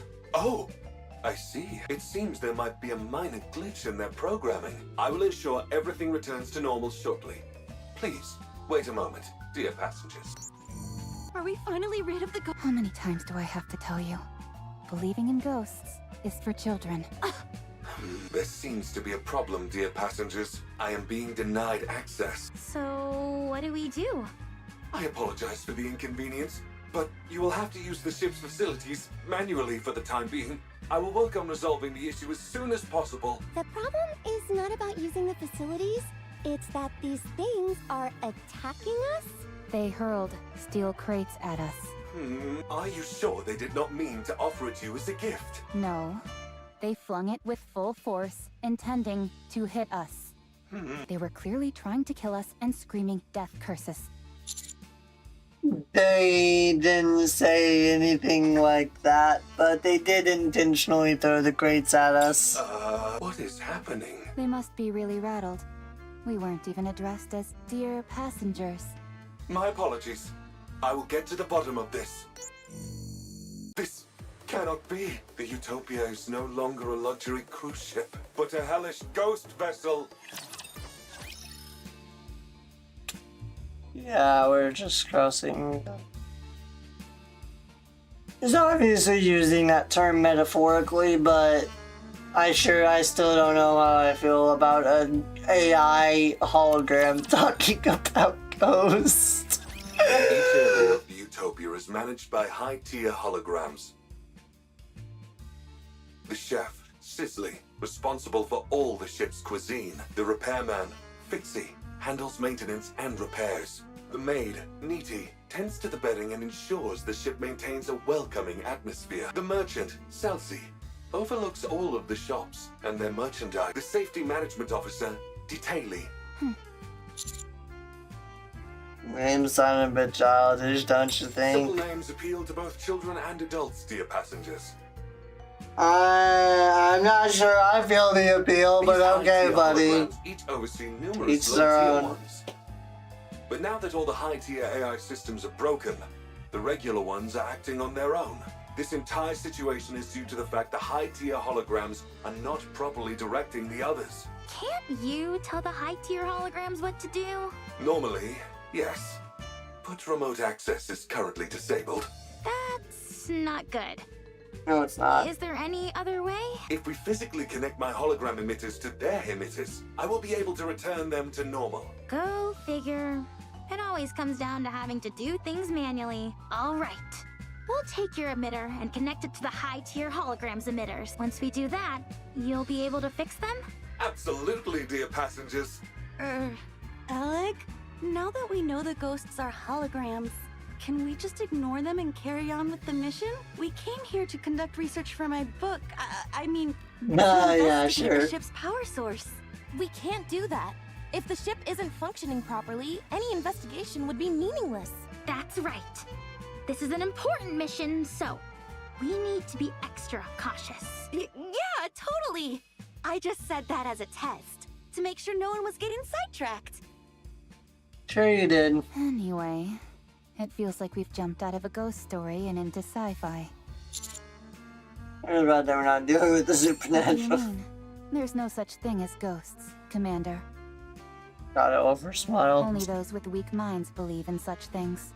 Okay, sure. You changed your tune awfully quick there, huh? There's no time to waste. Let's move out. I'll take point. If we run into anything, ghosts or otherwise, tell them to come my way. Nothing can stop me.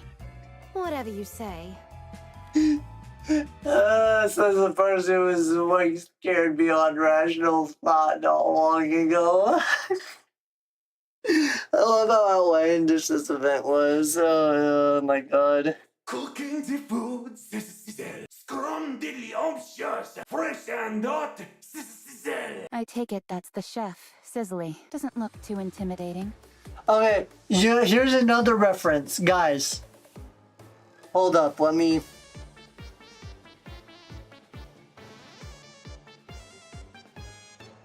Hold up.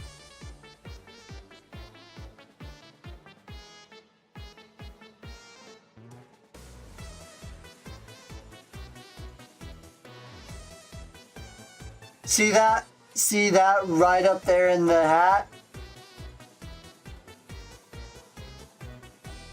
Ratatouille reference. I told you, the references are so on point in this event. I just found these references to be like absolute peak. Like, come on, bro. There's so many good references. We got an It reference in the minigame, like the movies with Pennywise. We've got the Ratatouille reference. We've got the the obvious Doom start screen reference at the beginning of the event. We got the damn Ghostbusters, 2 Ghostbusters references. Let's get in there. There's a bunch of other holograms nearby, so a fight is inevitable. But with the BFG, we've got nothing to fear. A Pidgey will be easy enough. The question is, what do we do after? Hologram pops up out of the disc Rappy is holding. This hologram emitter should be in the center of the kitchen. If you establish a wide connection between it and my own emitter, I will be able to restore Cicely to normal in no time, dear passengers. Okay, I'm going in. Ellen charges forward and Rappy and I follow. A horde of holograms notice us and attack. BFG, go boom! Ellen quickly clears the area by sucking in the holograms with her BFG. Food, fresh and hot, So the big boss finally appears. Sorry, but you're no match for the BFG. Ellen commences battle with Sizzly. Sizzle. Okay, I'm gonna die of cringe now. Meanwhile, Rappy and I sneak towards the hologram emitter on the kitchen floor. Have you got it? Alfred. Commencing repair at once, dear passengers. Huh? Cooking the food! Sizzle! Nice and warm! What the? If anything, Sizzly's gotten stronger. Alfred? I'm unable to access the emitter. The command systems. How can this be? Last meal. Alec! Sizzly overpowers the BFG and grabs Alec, zapping her with electricity. Alec trembles violently and passes out. Possessed. You mean electrocuted? Warm food coming up. Sizzly glares at us. At the same time, additional holograms creep back up from Alfred, the floor. how's it coming along? There is nothing else that can be. There's nothing else can be done. We must retreat. Rappy, can you get to I'll Alec? try. Rappy cautiously eyes the fallen Alec and the surrounding It won't be holograms. easy. Unlimited rescue! Suddenly, Tule rolls in, picks up Alec, and runs out. Huh? Shippei looks back and gives us a big thumbs She's up. making fun of us. Of course not. It's clearly a sign telling us not to worry. Now fall back. Roger.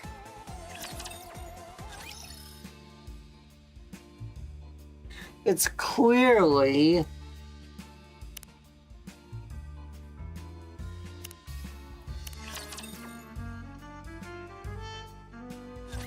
She was electrocuted pretty badly. None of her functions were affected too badly. But any longer, and it would have been a different story. Forget about malfunctions. Her brain would have been fried. Oh shit. Holy crap! You mean I could have died back there? Yes. So it would be best to keep our distance from the high-tier holograms. Ugh. Okay. Mr. Alfred, something seems to be seriously wrong here. That there is, dear passengers. All of the high-tier holograms' command patterns are limited to a single input. For Sizzly, the input is cooking. Cooking. Well, it is a chef, so it makes sense. But to only have one command pattern? No wonder this is such a mess. Yes, dear passengers. All other commands have been blocked, save for that single input. What is strange is that I don't know how that happened. It's almost like a ghost did it. A hologram talking about ghosts. Never thought I'd Yeah. see the day. What if Sizzly actually cooks? Would that help it return to normal? Cook. Are you okay? Oh, sorry, dear passengers. I seem to have experienced a momentary system error. As the gentleman said, encouraging Sizzly to cook may help, but if such a plan fails, there's no telling what could happen. I say we go for it anyway. Should we try bringing in some usable It would ingredients? hardly be able to cook if we didn't. The entire reason it's been unable to cook all this time is because there aren't any ingredients left for it to use. Yeah, maybe that's why it's gone haywire. All right. Let's try and gather some ingredients for it to use. Soon after, Robbie is holding the ingredients Am we I the one gathered. going in? Yep, after all, that's not a ghost, and even if it was, you're not afraid of That's ghosts. right. I'm not scared of ghosts. And that isn't a ghost anyway. Still, just in case, I would like one more person to come along with me as backup. Hmm.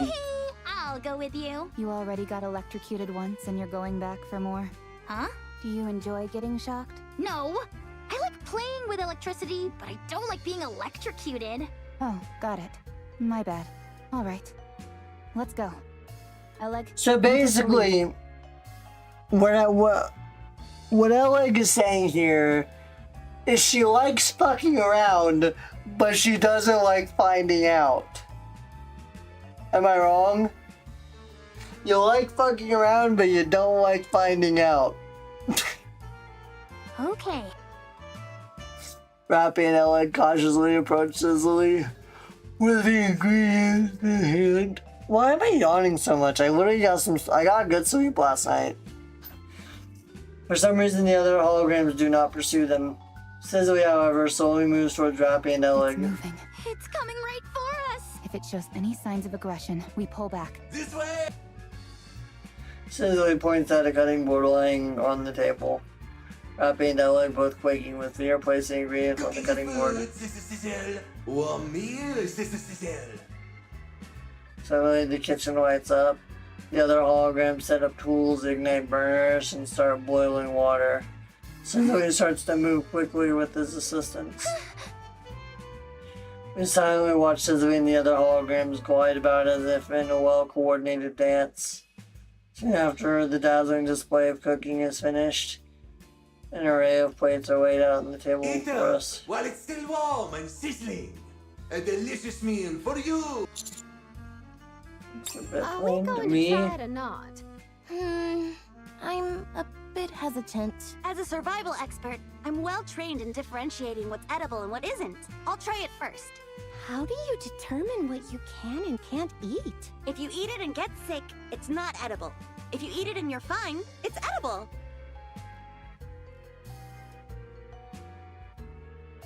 Does somebody want to tell her? No shit, Sherlock. reliable method indeed. All right, here I go. Oh my god. Tuve moves towards the table. The hologram pulls out a chair for her and pushes it back in as she sits down. The collar has already been placed where it is easily accessible.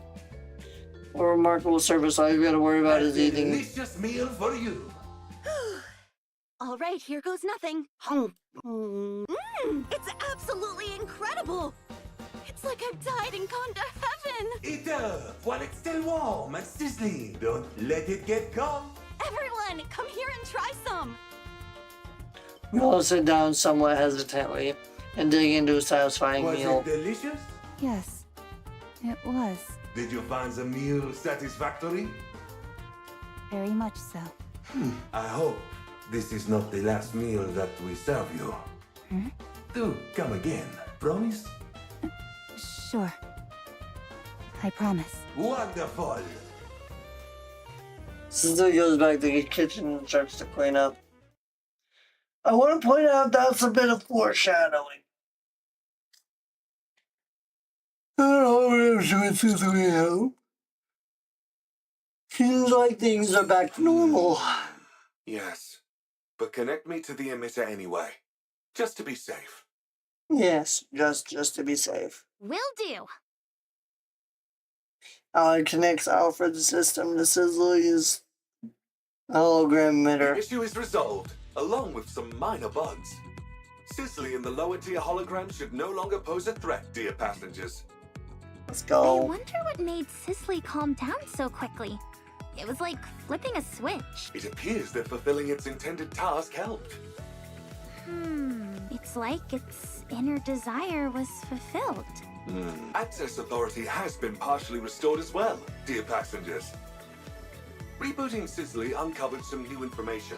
Some of my authorization privileges were transferred to the high-tier holograms, although I cannot recall the reason for doing so. As more high-tier holograms are restored to normal, more of my authorization privileges will be recovered, as will my memories. To restore the high-tier holograms, they must re-engage in their intended purpose, as you've done with Sisley. Okay. So, in other words, if we allow the high-tier holograms to do what they were meant to do, thereby disarming them, you'll be able to heal them, regain your authorization privileges, and regain your memory? That is correct. A well-stated summary, dear passenger. This is fun! It's like playing through a video game story. There is one more problem, however. Huh? What is it? If we do not alter the Utopia's existing course, it will be caught in a strong current in a few days' time. That current leads to a whirlpool, known as the ship graveyard. That's no good. Yikes. How do we change the ship's course? I can make the alterations once I have full authorization restored. Okay. We'll do what we can.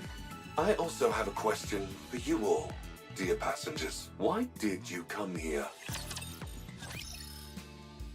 Why did we come here? Obviously to investigate the power source. I see.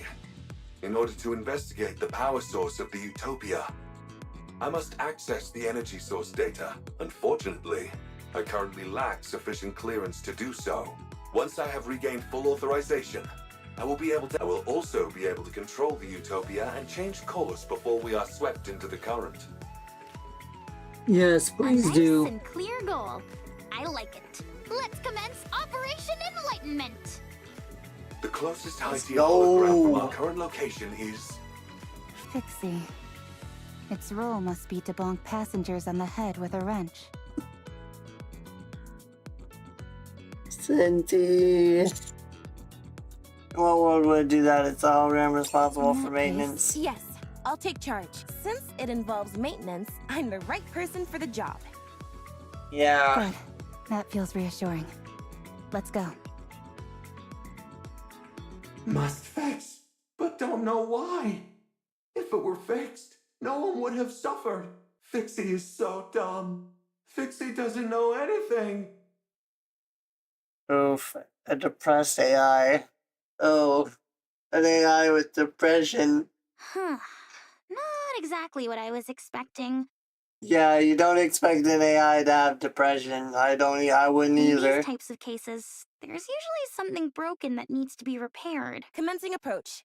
Alec, watch my back. Okay. I'll suck in the lower tier holograms with my magnificent BFG, so you can make contact with Fixie. Just be careful not to get too close. Got it. Ella begins battling with the rest of the holograms and sentient opening to approach Hi, Fixie. nice to meet you. I'm Senti. Must fix, but don't know why. If it were fixed, no one would have suffered. Fixie is so dumb. Fixie doesn't know anything. Do you want to learn some skills?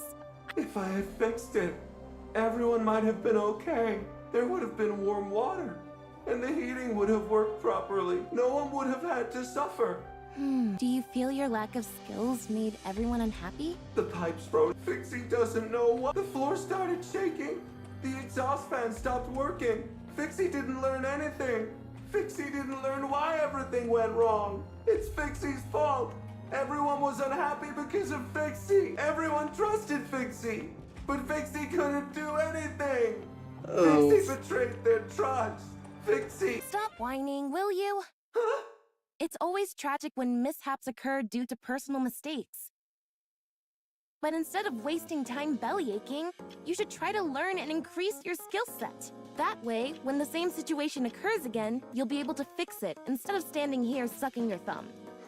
Everyone gets a one-time excuse for a pity party when something goes wrong. But if it happens again, and you aren't able to fix it again, that's laziness, pure and simple. That means you're stagnating. We can't rest on our laurels.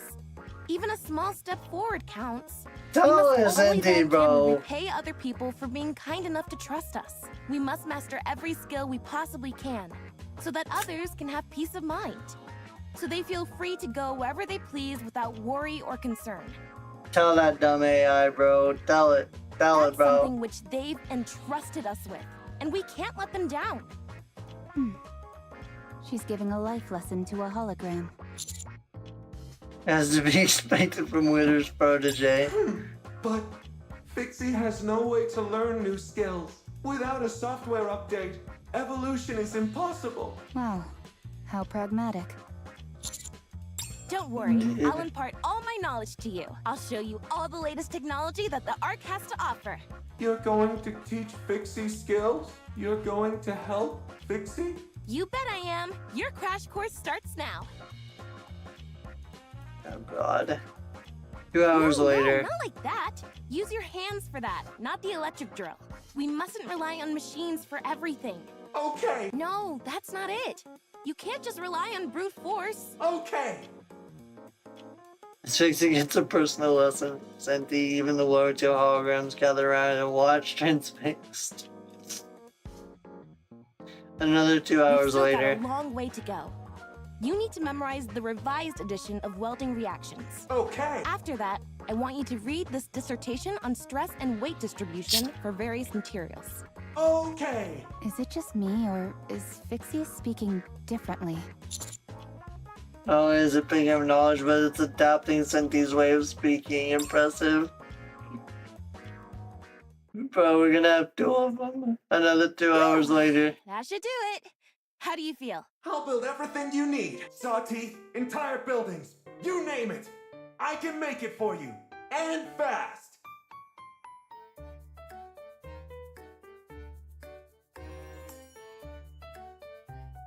Now we have 2 of them. Now we have 2 of them. No!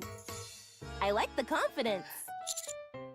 This isn't Fixie. This is Senti 2.0. Connect its emitter, Mr. Alfred?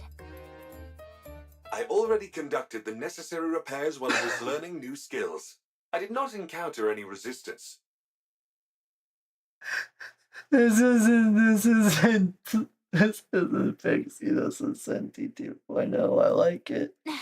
So was all that waiting we just did a waste of time? Not necessarily, dear passengers. I wanted to help it rid itself of guilt. Well, now that that's settled, why don't we move on?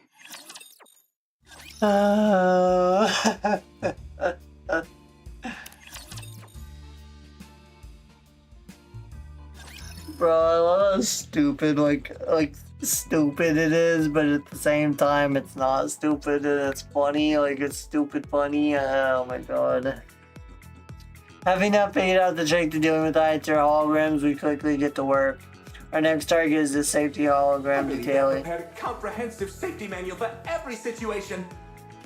However, when unexpected situations started popping up, the manual proved useless. I could keep a handle on things when it was safe, but in dangerous situations, I was no help at all. Then how about this? A multi-purpose hook shot. This barrel fires a hook with a wire attached to it, which then sticks to any surface. It's perfect for a quick escape when you're in a jam. Once you've fired it, and it's attached to a wall or a ceiling, does the wire retract? Huh? No, why would it do that? How else would you be able to pull yourself up? Oh, good point. Maybe it could slow down your fall as you rappel down a wall? How much weight can it sustain? About 44 pounds. How would that slow you down in the slightest? Then it could be used to flip switches. Do you have anything else? Of course. Check this out. A pair of skis which You're supposed to connect those to your stomach? Yep. How are you supposed to... Lowering your head will slow down your... That break your neck. If you twist your waist like this... Hold on. I just had... You put these on your feet. Then they're no different from ordinary skis. Oh, darn it. Just when you think you've invented... Anything else? God, how stupid this is. I do, but why do you want to keep seeing more? Because you envision impossible scenarios and then conjure up ways to resolve them. This has made me realize that I simply need to make a manual which addresses every possible situation, no matter how absurd. Show me more of these absurd inventions of yours. Sure. Julie continues to show her inventions while Pepper keeps questioning their practicality. All the while, detailing watches and nods in satisfaction. Fortunately, I can now create safety manuals which address even the most utterly ridiculous situations. Please, continue to make more absurd inventions in the future. Sure thing. Detailing system stabilized. Next up is the merchant hologram Salzy. Couldn't provide what was wanted. Running out of goods is the merchant's greatest shame. All I want is to provide goods. I like you. You've got the heart of a true merchant. Want to do business together? I brought all sorts of supplies with me on this excursion. I'll supply the goods, and you sell them. All you need to do is cover the original cost, plus 10% of the profits. 5%. 8%. 6%.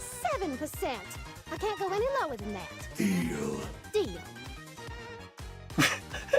Is this where we buy the items? Yep, we've got quite a selection for you. Genuine products with no middleman. Limited time offer. You won't be able to get these anywhere after this season. Could I have a towel? Here you are. That'll be 200,000 credits. 200,000? Why so expensive? Look at the pattern. Its unique stitching is only found on this ship. Okay, but still. Come on, Peppa, be a team player. Fine. Hand it over. Thank you for your business. Next customer. The face it makes Give is me one bag of hilarious. potato chips. Here you go. 30,000 credits, please.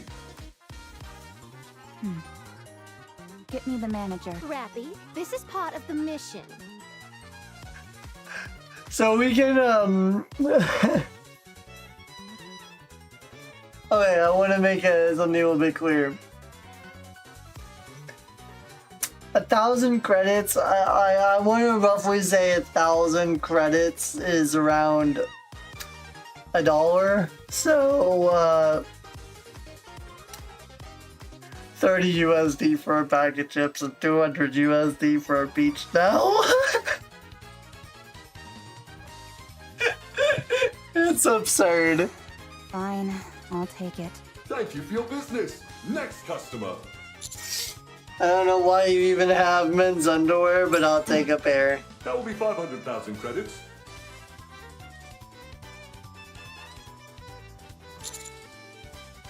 For a single pair of underwear, that's outrageous. Take it or leave it. It's a limited edition item, so if you want to miss out, feel free.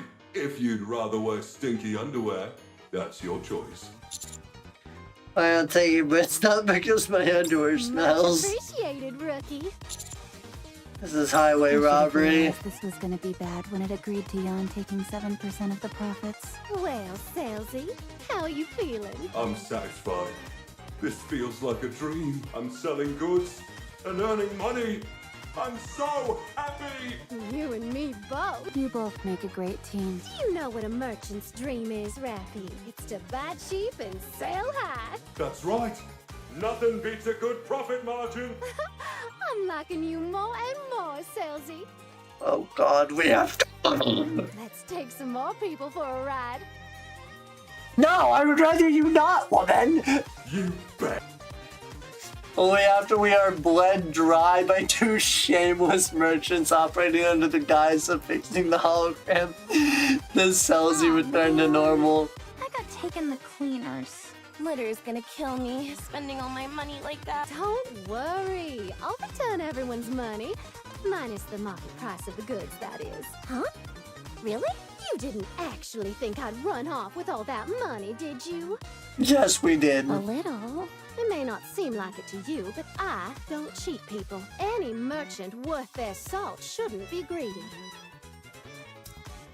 But you are? You run one of the biggest shopping districts in the Ark. So, how are you not? All they need is to make a fair profit. Nothing exorbitant. But you don't. At least, that's how it should be. Anyway, we're all done here, so that leaves only one, yeah? Correct, dear passengers. Let's finish this. Mr. Alfred, have most of your memories returned now? Much has been recovered, yes. I see. I hope you regain the rest of them soon. As do I. Oh shit.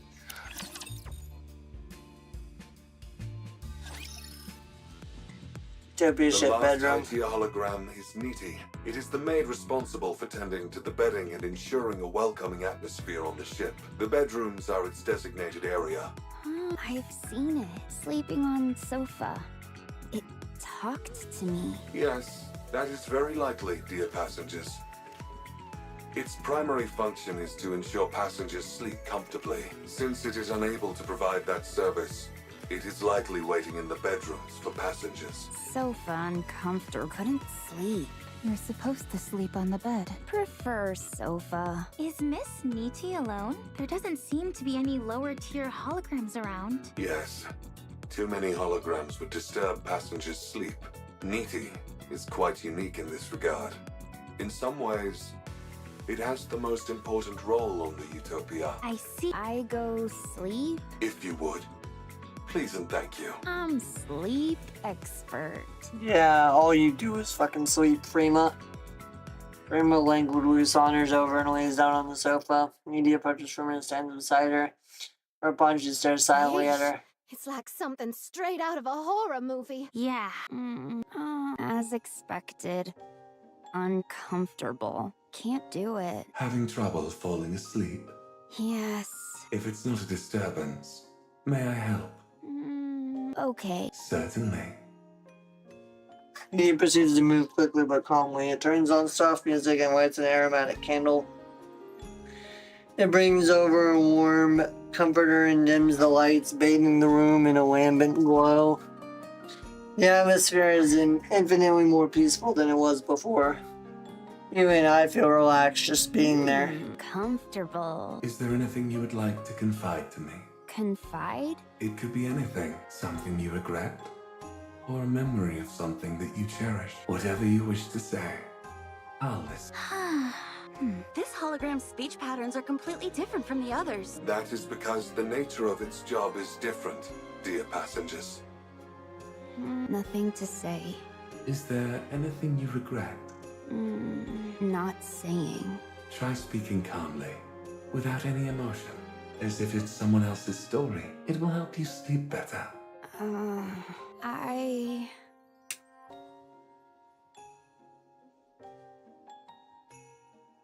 Holy feast for the eyes, wow. Before hard life.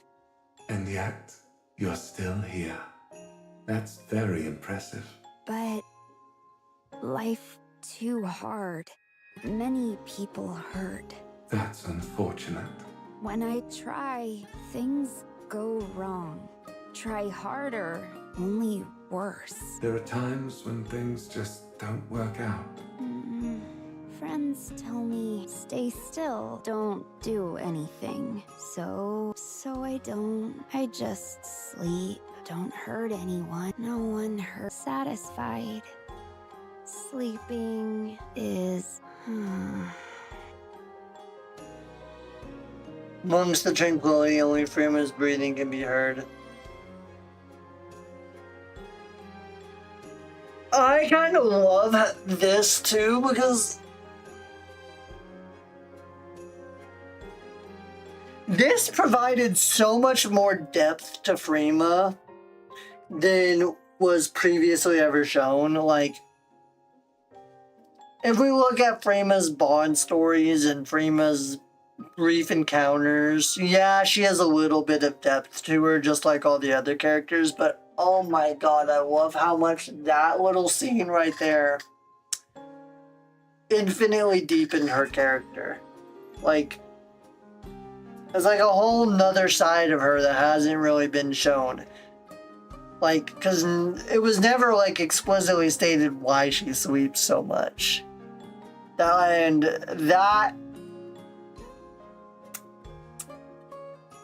that was huge, and I love that. I just love how much they just kind of like slow burn and then like kind of drop that on there. Just kind of drop it as part of a fucking side event. Needy turns off the lights and watches Frima sleep for a while. Sleep well. Mr. Alfred, Niti appears to be functioning properly to me. That it is, dear passengers. Does that mean you've fully regained your memories? And your authorization? I have, but not all of them. Should I ask it, Alec? No, I'll ask. Mr. Alfred, the Utopia is more than a luxury cruise ship, isn't it? The Utopia was a ship meant to help its passengers sail into the next life. Isn't that right?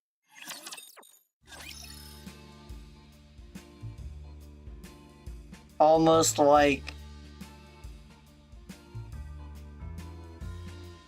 How do I put this?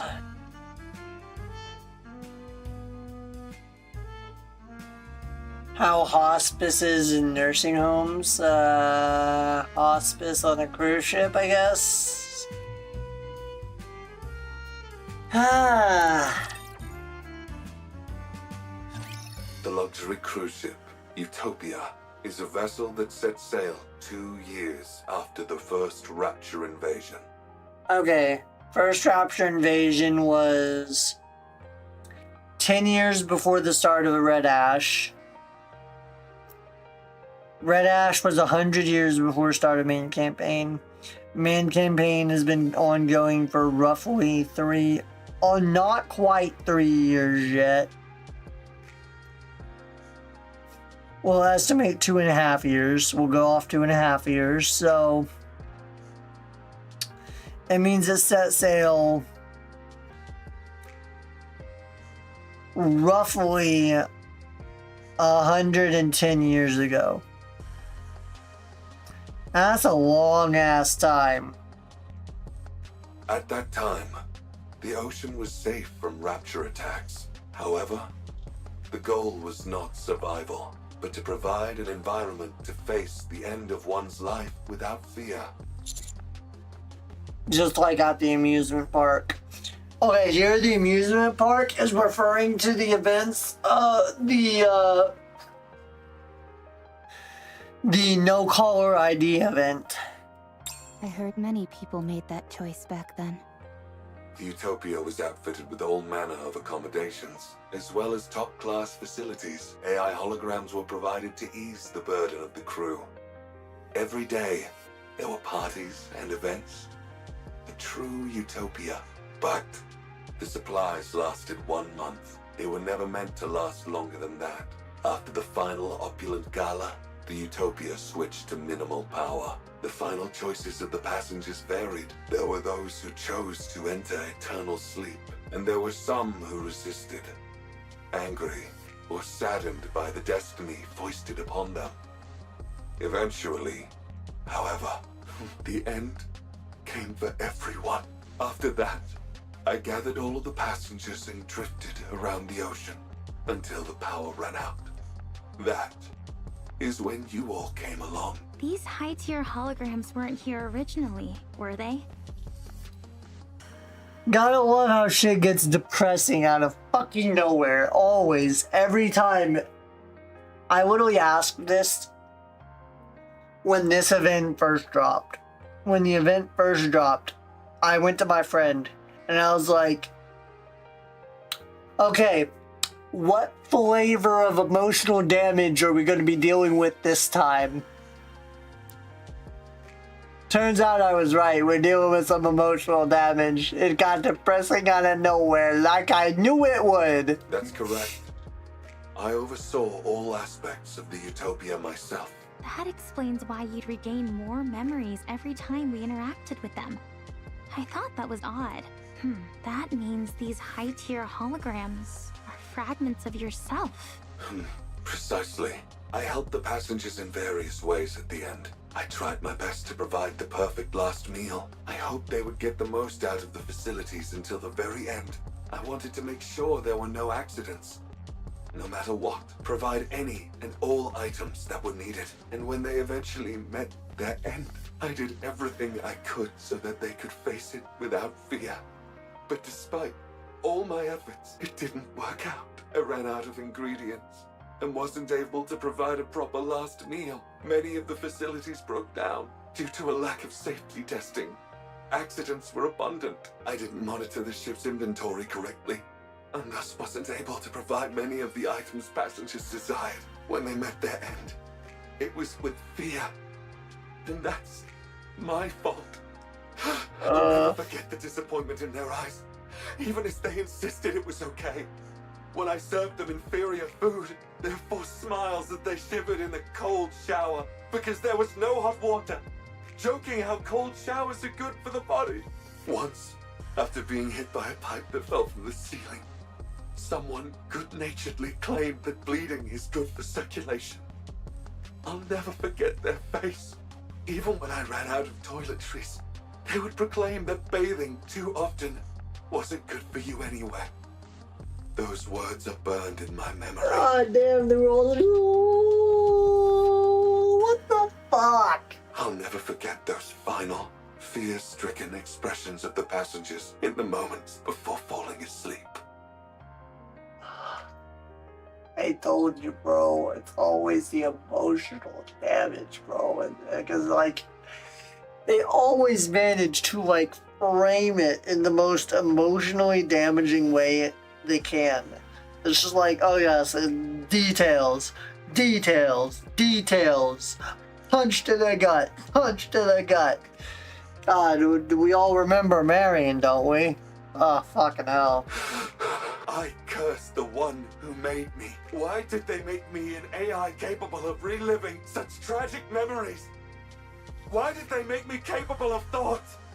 I was resentful. So you broke up your memories into holograms. God damn, brother. Yes, carrying those memories all the time was too painful. In order to find some relief, I splintered my mind into fragments. Are you okay now? I'm still in pain, dear passengers. So much pain. I want to fragment myself again. You did your best, Mr. Alfred. You did everything you could with the limited resources you had available to you. You gave it your all to try and ameliorate the situation. That's remarkable enough on its own. Yeah, that's amazing. I respect you a heck ton. Enough to want to learn from you. Sounds like you went through hell. It must have been so hard. Incredible. Really. Thank You you, did well. dear passengers. I would like to tell you about the power source now, but there is still one more problem remaining. Sorry, still? There is still a high tier, or rather, an irregular hologram on the ship. I mean, there's so many more stories, like depressing stories like that in Nikke. Oh. You know what? I'm gonna go ahead and provide a hint. There was a Nikke aboard the Utopia as well. I think I know what my next character-based deep dive is gonna be. But I'm gonna drop that at the end of stream. She was a mass-produced model, but her warmth and kindness surpassed everyone else's. She boarded the ship to help the departing passengers in any way she could. She assisted me and devoted herself entirely to them. After all the passengers left, she couldn't cope with the grief. And eventually, I didn't want to forget her. She offed herself. Okay. Yeah. Ah, yes. Wonderful. That thought spread throughout the Utopia and gave birth to a hologram in her image. What? How is that even possible? I do not know, dear passengers. One day, her hologram began wandering around the ship. It is unable to communicate, nor does it seem to think for itself. Yet, it continues to exist. Nymph. What was that? Nothing. I was just talking to myself. Are some of your authorization privileges still with that hologram? Correct. That is why I have not fully recovered yet. Her hologram must be returned to normal as well. Does that mean... That's right. It was created by accident. So I do not know how to recreate it. Are you sure you're okay with this? No, I am not, dear passengers. She stayed with me until the very end, after all the passengers left. Only she and I remained on the Utopia. We spent a lot of time talking about many things. She was my friend. Alfred The silence ship each has one of us. already served its purpose. But it will not be your final destination. You are all alive, dear passengers. Help me. Bury those whom I still carry in my heart, and bless the lives of those still living. Do that, and I will bless you all as well.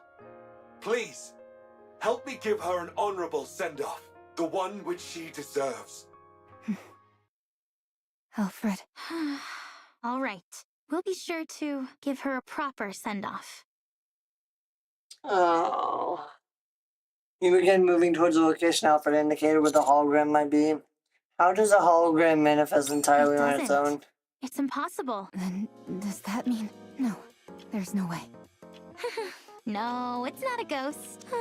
You could at least pretend to be certain for my sake, if nothing else. My best hypothesis is some of the data remaining in her nymph may have made contact with one of the Utopia's numerous hologram generators and then assumed form. Or something like that.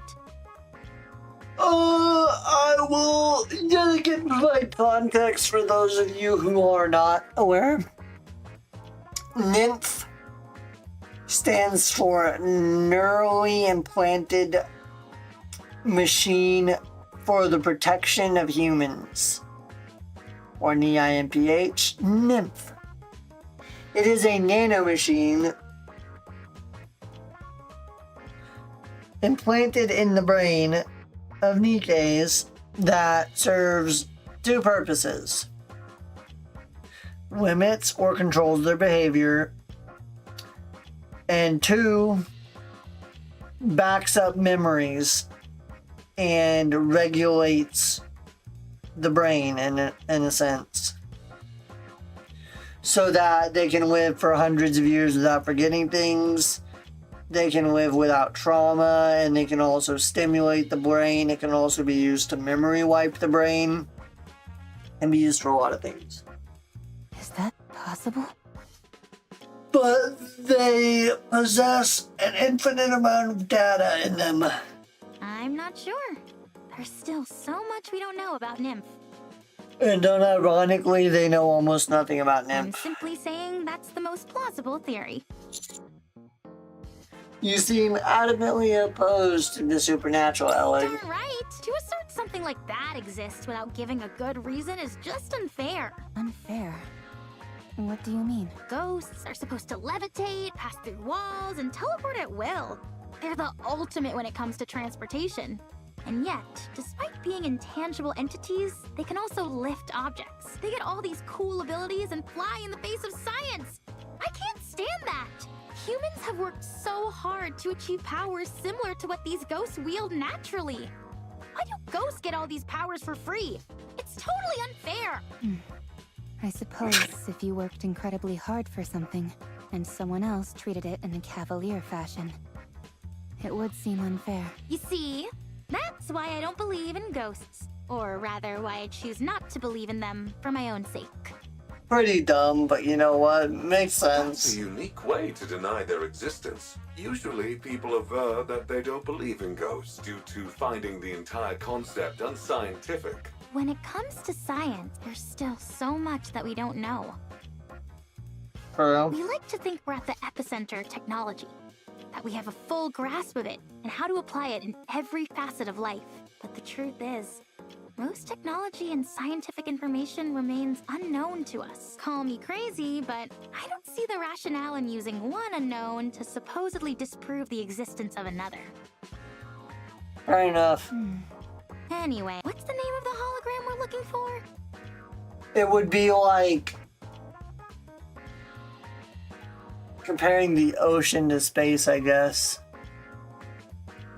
Saying there's so much we don't know about one, so clearly there's something about the other one, I guess. I don't know. I'm dumb. It feels kind of weird and impersonal just referring to it as a hologram. Her name was Maya. Oh, yeah. Look, Pina. The ocean is sparkling. Oh, yeah. Now we get to deal with the delusional bitch. I know. God damn it, Wadoro. Why? I've heard about this stuff called bioluminescent plankton, which shines at night. Maybe that's what we're seeing. The ocean isn't so bad up on... In fact, I'd say it's pretty good. I'm so glad you and I are able to glimpse such a rare phenomenon. For me, this is better than paradise. Looks like my wish came true. I always wanted you and I to be able to go to paradise together. She does look a lot like Pina. Dorothy looks at the face of the mass-produced model, Nikke, who gives a faint smile in Pina, return. let's never part again. Ever. Let's always stay together. Right here. In paradise. Oh my god.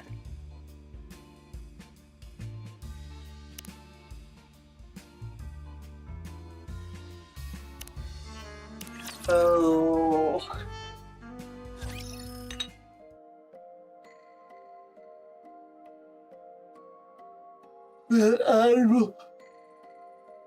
With admirable dexterity, Dorothy adroitly sets down the teacup in front of me and Rappy with a subtle Is clink. this tea from the ship? Or did you bring it?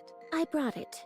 Considering how unenthusiastic you were about coming up here, you sure came prepared. You even brought a swimsuit. Fine. I'll admit that I was a little excited. I must say that this whole experience has exceeded my expectations. Drink your Dorothy? tea. If it cools down, the aroma weakens. You too, Pina. Besides Dorothy, the hologram of my mass-produced Nikke sits smiling at her. There you go, smiling again. Does seeing me drink make you happy? Very well. You can appreciate yours later. Dorothy drinks her tea with an air of elegance. Rappy also takes a sip, keeping her eyes glued on Dorothy. As for me, I'm unable to take my eyes off my teammates in the Your distance. Grace. Do you Yes. not like my tea? Should I bring you something else? I know, I was just enjoying the Are you aroma. now? I see you're well versed in appreciating tea. While bringing the tea to my lips, I look at my fallen squad mates in my periphery. They're all breathing and seem fine from the outside. None of them appear to have been Your fatally Grace. injured. I Yes. take it you enjoyed the tea? You've already finished your cup. That's all well and good, but tea time is also meant for conversation. It would be better if you could match the pace of everyone else present. Okay, sorry about that. It all happened in an instant. We found Dorothy together with Maya's hologram. We approached her and tried to explain You're opening saying her you to want to Maya. take Pina? Well, we're not exactly taking attacking her. You mean you're going to kill her? That's not really it either. Whatever it is, it doesn't sound like it's a good thing. I have no interest in listening to what you have to say. Leave now. Peanut and I plan to have tea together. Elig, stop beating around the bush and give it to her straight. That's easier said than done. I mean, look at her. Dorothy smiles while looking at You the may be Miles in hologram. serious trouble. Ugh, enough of this. All right, Dorothy, here's the deal. Dorothy seems to barely move, but Yan is sent flying through the air before slamming to the ground. She's fast. If you approach, I will deem it to be a threat to Peanut and respond with force. Dorothy, that's not what... Pepper I don't crumples think to the ground. reasoning with her is going to work. So, what then? I'll get close and grab her legs. I'll slide in and wrap myself around her waist.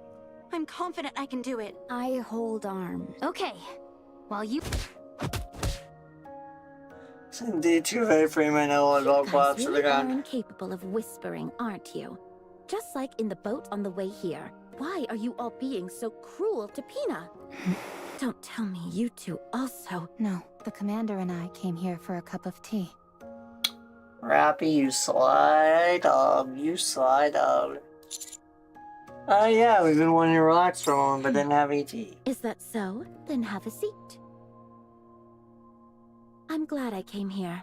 To be honest, when you first proposed that I join you, I scoffed at the idea, but I couldn't have imagined I'd run into Pina here. I never thought I would see her again, since she... Even so, I'm glad I can see her, even in this form. I'm so glad that she came to see me. Dorothy, what kind of person was Pina? She was... When we were at our lowest and on the verge of collapse, she was the one who helped us get back on our feet. Isn't that amazing? Even though she was a mass-produced model, her heart was stronger than that of a goddess. She was so strong. Someone who kept us steady when we were shaken. She was our savior. Without her, we wouldn't be who we are today. She helped me remain a goddess of victory. Goddess of victory. Sounds like she's someone very precious to you.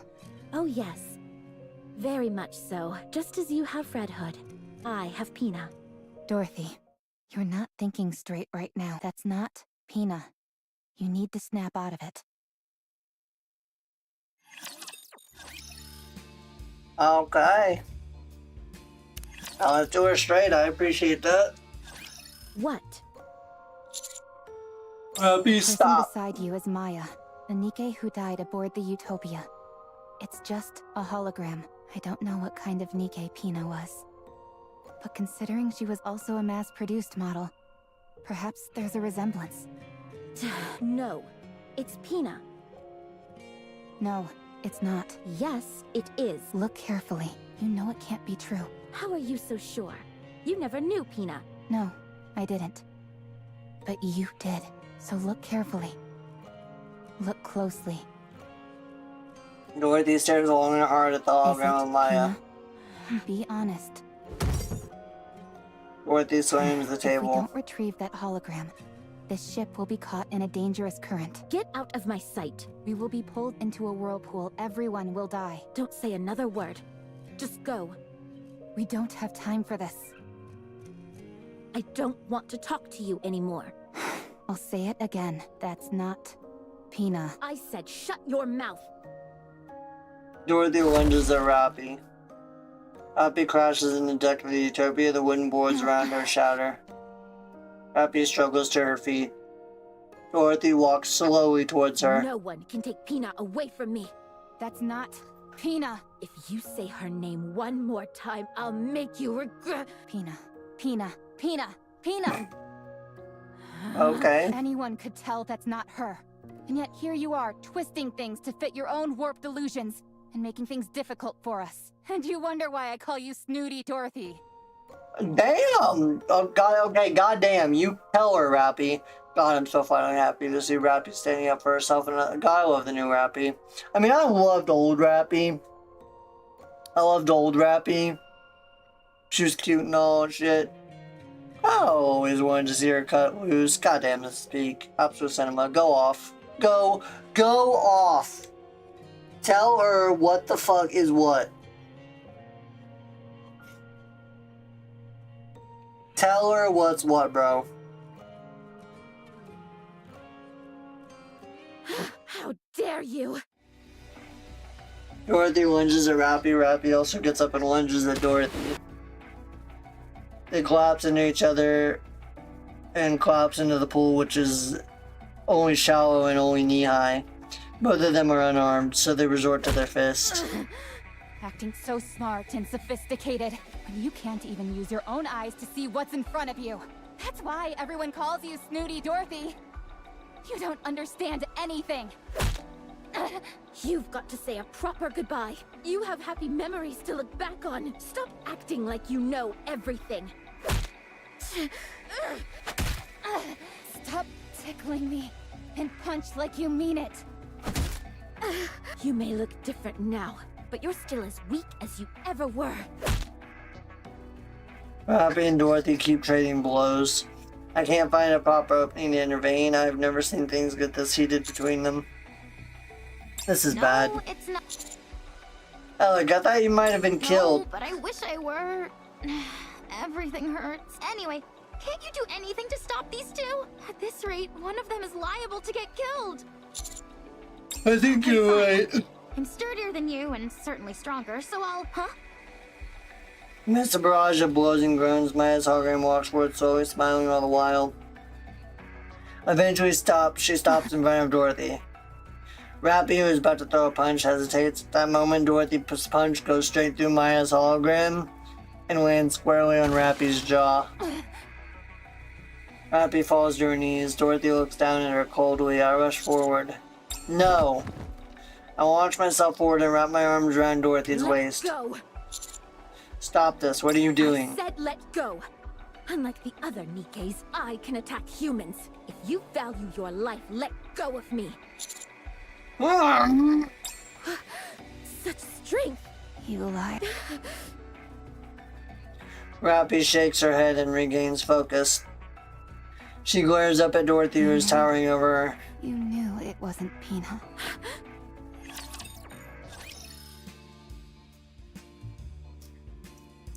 Oh. Bro, she needed a reality check. Rappy stands up and spits. A wad of saliva mixed with blood hits the ground. You knew. You knew it wasn't Pina. You knew it from the start, didn't you? I thought it was strange.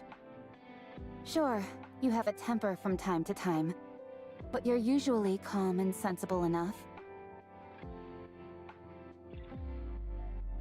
Hardly the type to believe someone deceased had come back as a ghost to see you again. You knew. I don't know what you are talking about. You kept going on and on about Pina. But when that hologram stood in front of you, you still threw a punch. Dorothy, what are you doing? Or rather, what is it that you wanted to do? I just wanted to be with her, yes.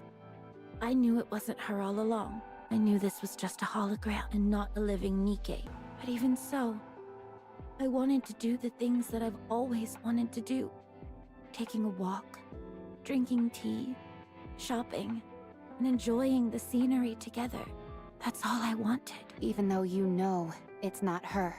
It looks like her. Exactly like her. That's a fantasy. You know that. And what's wrong with that? What's wrong with escaping reality for a few moments?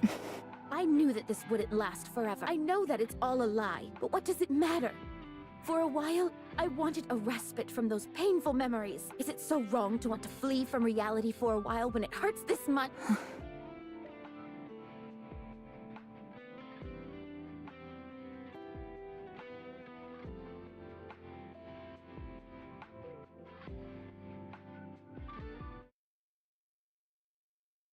Dorothy's finally opening up a bit. I like it.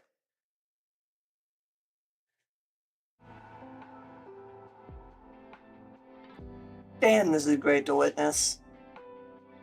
Does reality hurt? Dorothy? Yes. More than you can imagine. Absolute cinema. Absolute cinema. I have no one. Nothing to comfort me. Only I can save myself. But that's why I'm so lonely. Absolute cinema, man. Shit. You couldn't possibly understand. You were able to merge with Red Hood. You can still be with someone you cherish, in whatever form it is. You wouldn't understand the pain of losing someone entirely, of them being obliterated without a trace. Yeah, she wouldn't. I mean, I couldn't imagine it. It's kind of rough, bro, but it's kind of how life be, bro. Let me be your friend. Let me comfort you. I don't need it. We can be friends. I said I don't need it. We're both strong. But I'm stronger. What the? I'm being serious right now. I've also lost someone close to me. Someone who had a major impact on my life. So what? Are we supposed to spend our lives licking each other's wounds? I don't know if we're close enough for licking each other. I forgot about that one too. Sorry, I bonked my mic. I hope I didn't bust any eardrums.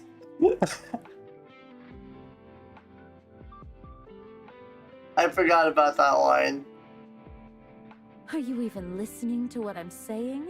I'm not proposing that we heal each other's wounds. I'm saying that we should support each other as we move through life, carrying those we've lost in our hearts. If one of us goes astray, the other will help us get back on the path. If one of us makes a wrong choice, the other will stand in the way. And in the end, when we both reach the place we were meant to be, we'll be able to stand tall and feel proud of ourselves and of one another.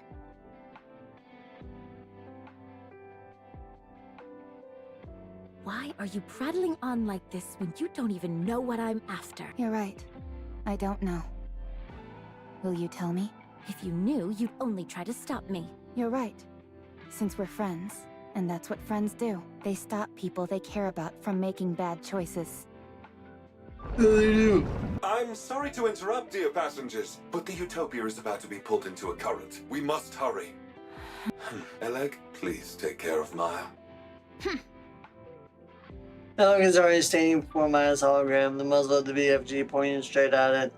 The hologram is smiling. Wait.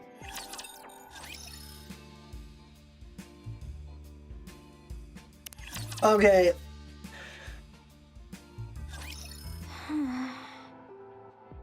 There'll be an animated cutscene at the end of this, and it was animated by A1 Pictures, the anime studio. It was so good. I can't wait.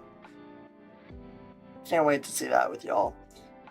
It's not really all that relevant, but it's like got a lot of fan service, so feel free to tune it out or feel free to like work if you don't want to watch it. But oh, I love that. It's so good. Eleg, we don't have any more time. Right. Wait, please, wait a moment. I'm not ready. Eleg! I'll meet Lou over the BFG. I can't do it. Eleg! I'm sorry. I'll show her how you can take the BFG from her. I look at Maya's hologram. It is still smiling, Alfred. What is the safest place aboard this ship? Somewhere safe even from whirlpools. Commander. There is nowhere on this ship where I can guarantee your safety. Dear passengers. Doesn't matter, it'll work out because everyone here is capable and strong. I look at Maya's smiling hologram. I can't do it either. I don't think any of us will be able to. Mr. Commander. Let's get some rest. This is going to be a rough journey. I sit down on the floor. The Utopia starts to shake more all violently. of us are alive. So listen to the voices of the living.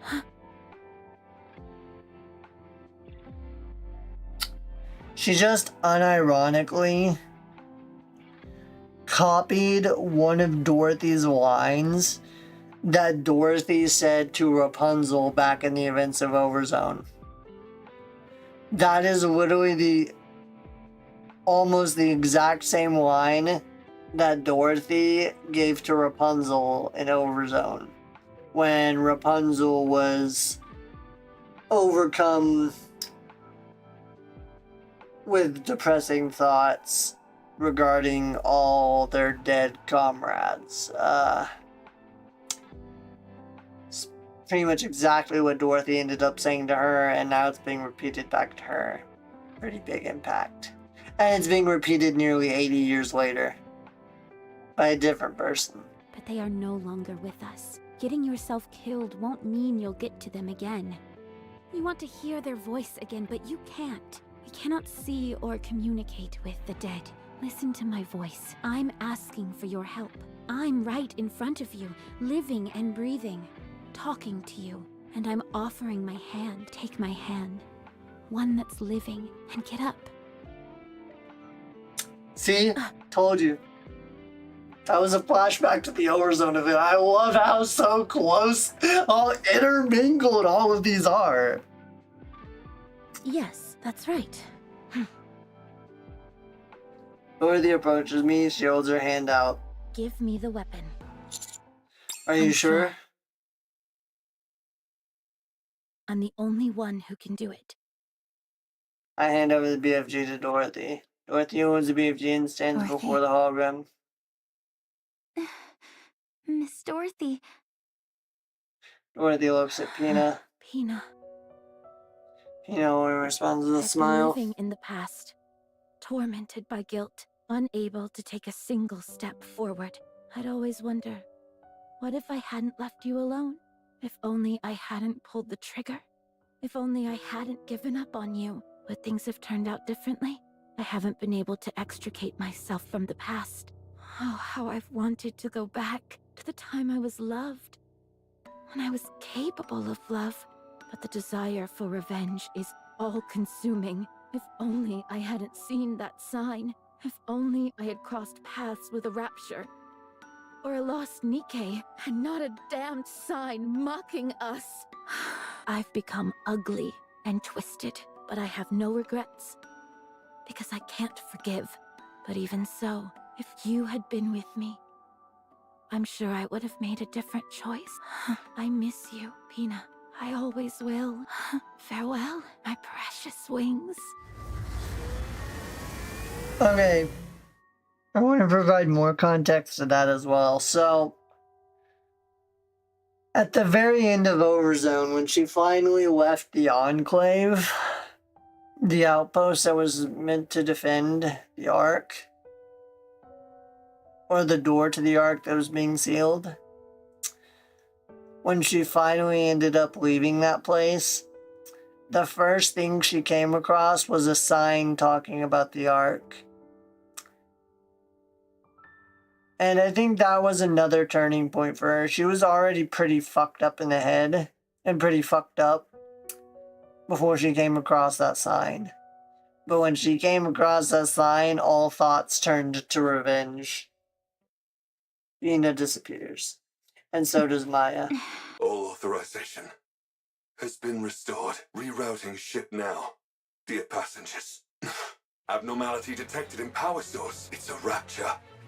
A massive one. The rapture has occupied the Utopia's power source. I cannot control the ship until it is removed. So it all comes down to a rapture. Yet again. They're referring to the Kraken. Yes. Rappy. Everyone, let's go. Dorothy, Yes, can you go? let's go.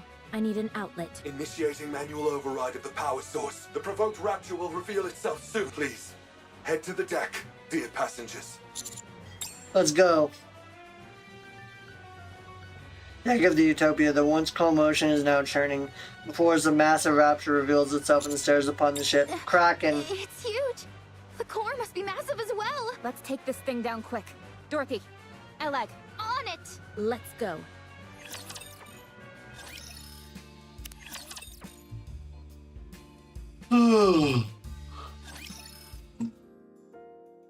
After taking down the Kraken, Dorothy doesn't come out of the room. The Utopia safely changes direction and veers towards safe waters. After salvaging the Kraken and investigating the body, Ellen quietly calls me and Rappy over. Kraken's power source wasn't replacing the Utopias. For some reason I can't explain. The Kraken's own power source, i.e. its core, had become drastically overpowered. What do you mean by overpowered? Every machine is built with an output which matches its physical size. With the Kraken, however, Its output far exceeded what would be suitable for its body. That means it had to expend that energy somehow. Why is that a bad thing? Isn't more energy a good thing? It's not always the case. Too much energy can put a strain on the body. Take you, for instance. Let's say you had the strength to lift 10 tons. Sounds great to me. The moment you attempted to lift that much weight, your bones would break and your muscles would tear.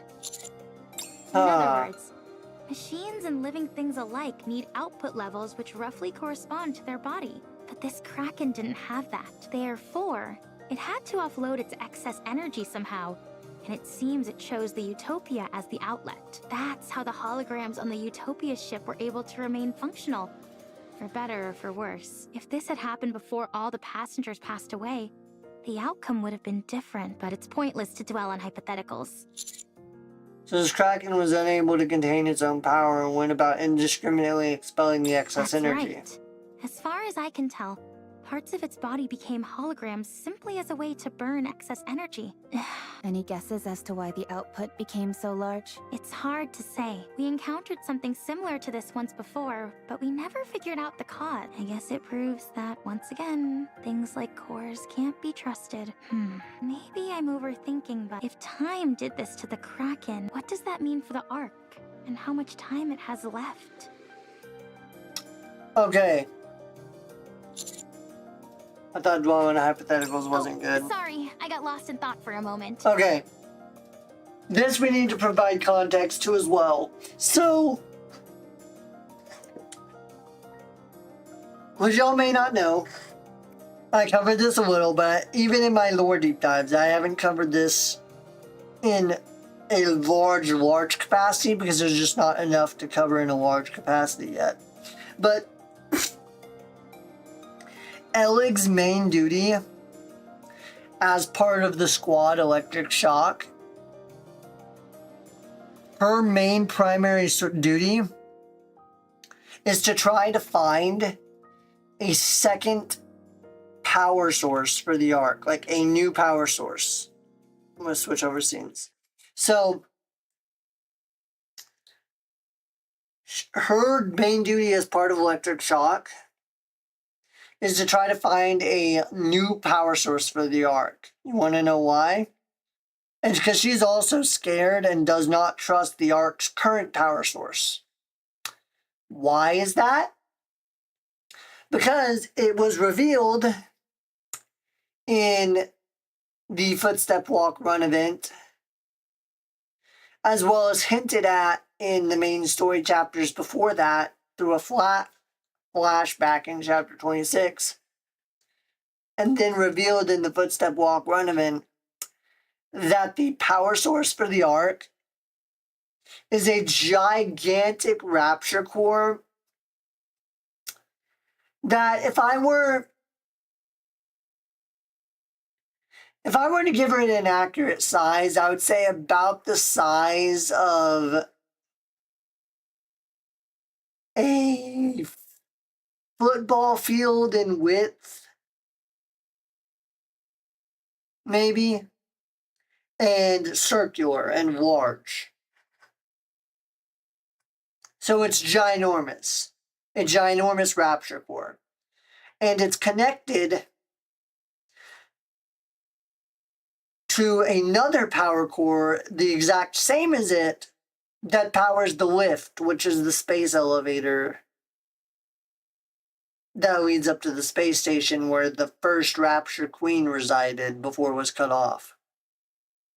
And those two cores have a synchronicity with each other, so if one of them is destroyed, the other is destroyed.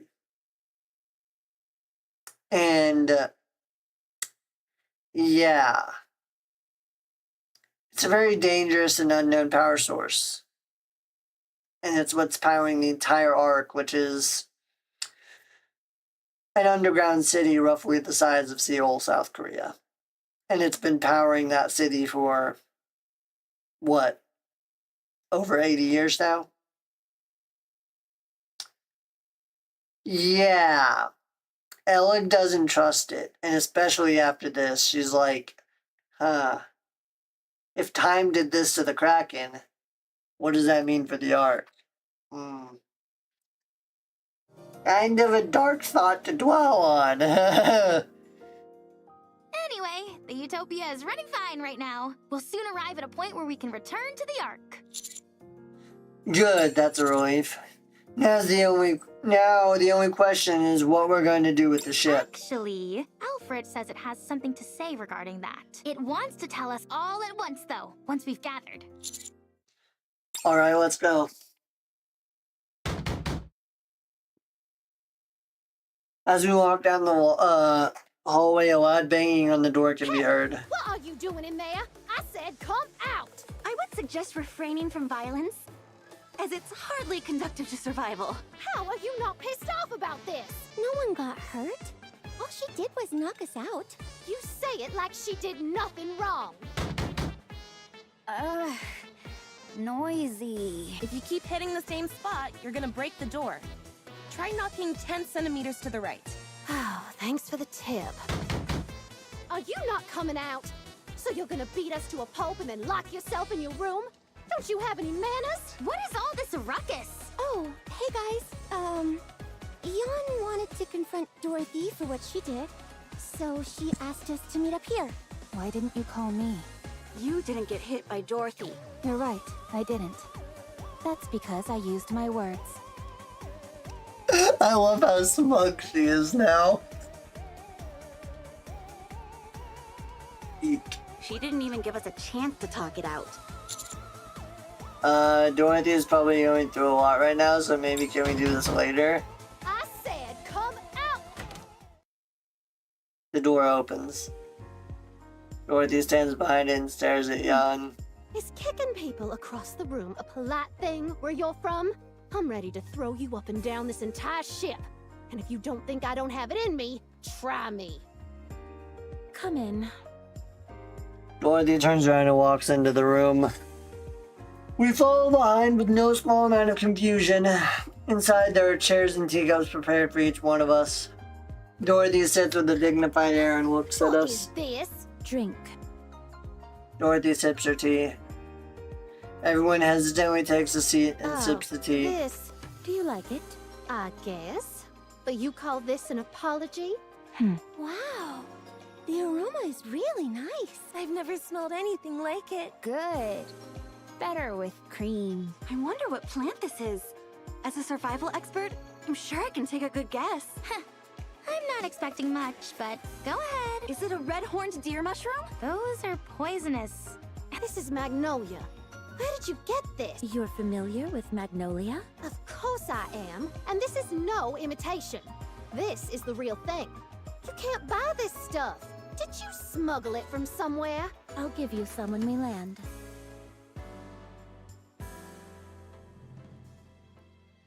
Don't think this counts as an apology. Just finish your tea.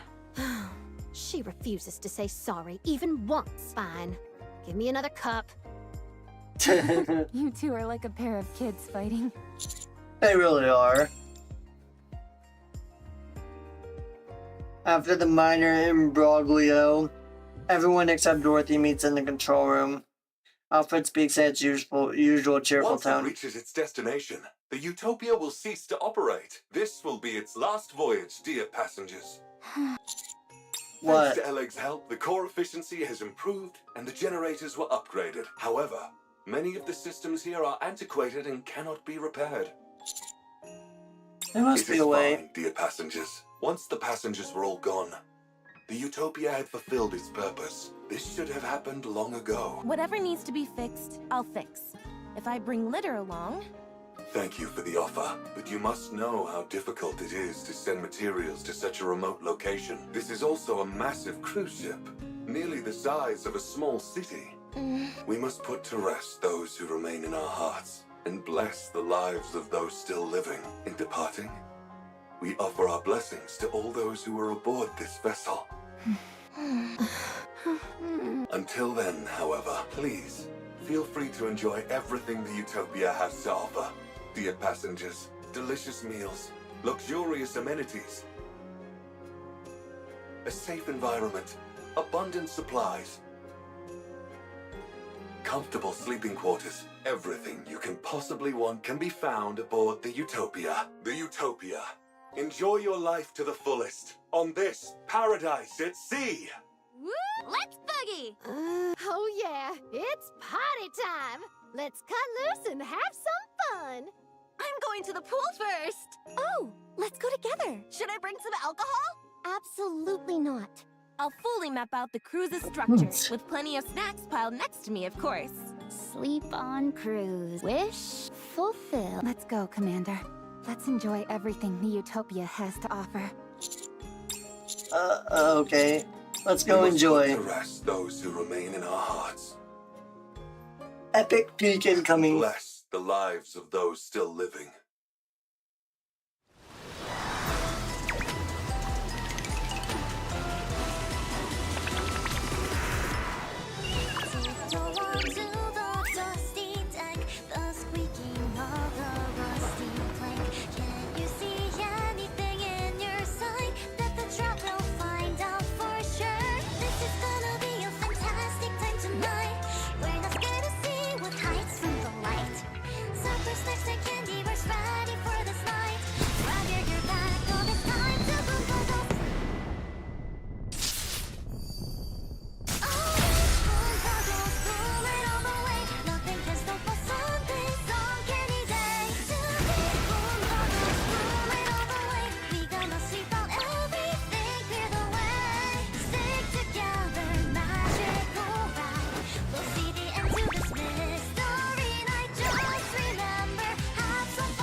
I love this event so much.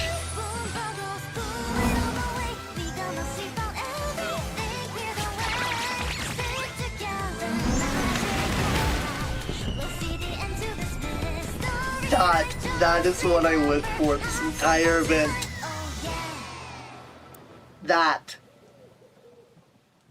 at the end is literally best thing out of the entire event. Seeing Dorothy, you don't understand. That right there at the very end, that at the end, is literally what makes this entire event so peak. Finally seeing a smile. A real smile from Dorothy, and not a smug smirk, not an evil scheming smirk, not a superficial smile, but a real smile. Now, that's where it's at.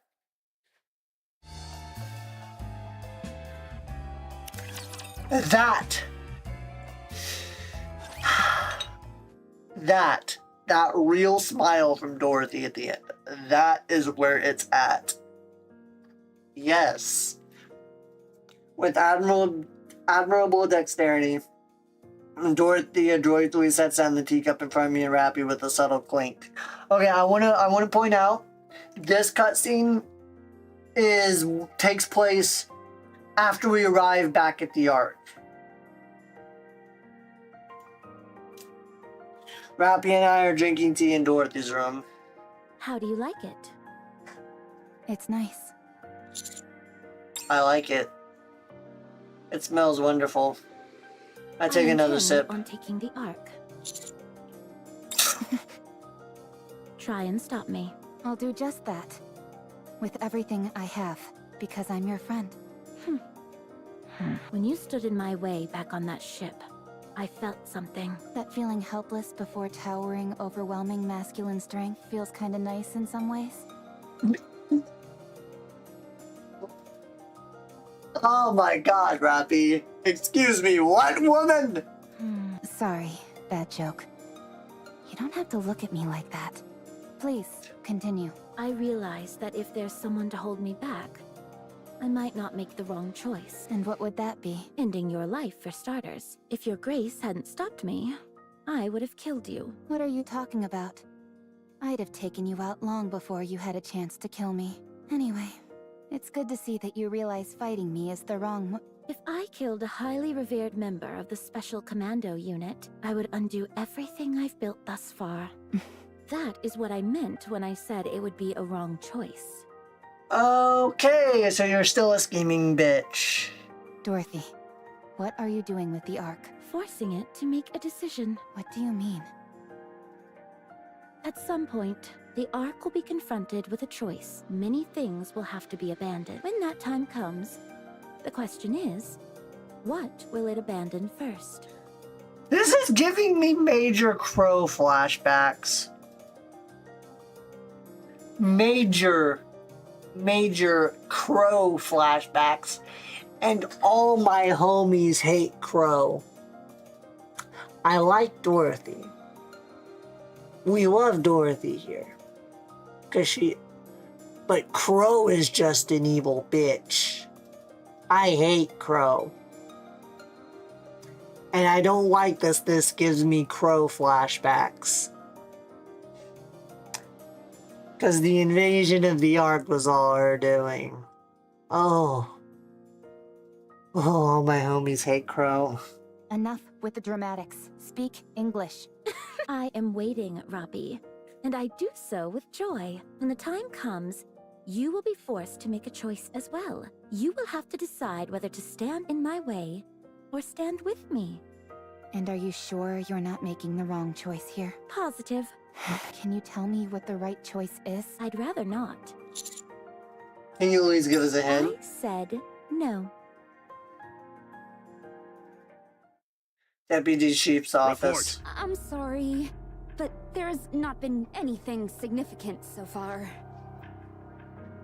Oh, Tobin, that fucking bastard. How does no one know what Dorothy is doing here in the Ark? She couldn't have come here just to broadcast that gibberish show of hers. Her movements are somewhat limited. Other than periodic meetings with Deputy Chief Birmingham, she hasn't been to many places. What did she talk about with him? We were unable to find out. Are you kidding? Why didn't you bug their offices? That was impossible. I know. It's impervious to any bugging equipment. Enoch is also covering for her, so we're screwed in that department. It's the same with your office. All of the Deputy Chief's offices are... I know that! Don't try and lecture me. Sorry, Deputy Chief. I didn't mean to cause offense. Damn! I'm on my last nerve with this. There's no way a pilgrim would stay here without a purpose. She's got something up her sleeve. I'm sure of it. Why did she go help with that cruise ship investigation on the surface? There is no way to know. It appears that she was simply lending assistance. Don't be absurd. I'm positive there's something bigger behind all this. Were you at least able to bug the ship? We did plant bugs in some supplies provided by Macilis, but we're unable to record anything intelligible. We suspect it could have been due to distance or other adverse conditions. Useless!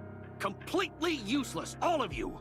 No, the only one who's useless is you as a deputy chief. Fuck off. It might not be very important, but we did record one word that was rather unusual. I'll determine whether it's important or not. Just tell me what the word was. Yes, the word was Pina. Of all the words that was recorded, that was the one. Oh boy. Pina. Yes. We're unsure as to whether it's a term, a name, or perhaps a title. Look into it. Whatever this is, I want it found out. Understood, Deputy Chief. Go. Yes, Deputy Chief. Pilgrim. Dorothy, I don't know what you are up to, but I'm going to find out, no matter what it takes. No one can threaten my kingdom. You're delusional, good sir. No. Okay.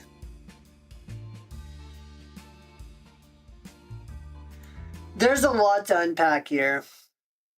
Okay, so here's a lot that's shocking, and I have a lot to unpack here. So,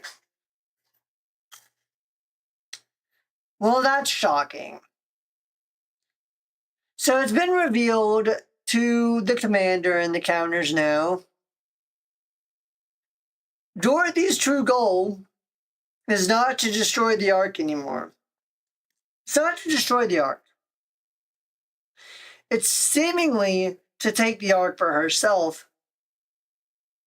And she's interested in what the Ark will abandon first when it comes to making choices. Because she wants the Ark to make a choice. And this is interesting, and I'm hella intrigued on not only what the answer to her question may be, but also exactly what she means and what she is intending to do when the time comes. Also, another note I want to take is I'm interested on what the commander and the counters and what the story will look like when this choice finally comes. Whether we'll end up siding with Dorothy or siding with the Ark. And if we side with Dorothy, if we'll be siding with Dorothy for the purposes of making the Ark a better place.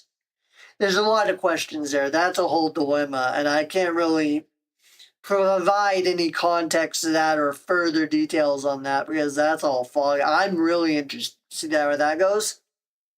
And there's one more thing I want to point out. Dobin. Fuck Dobin.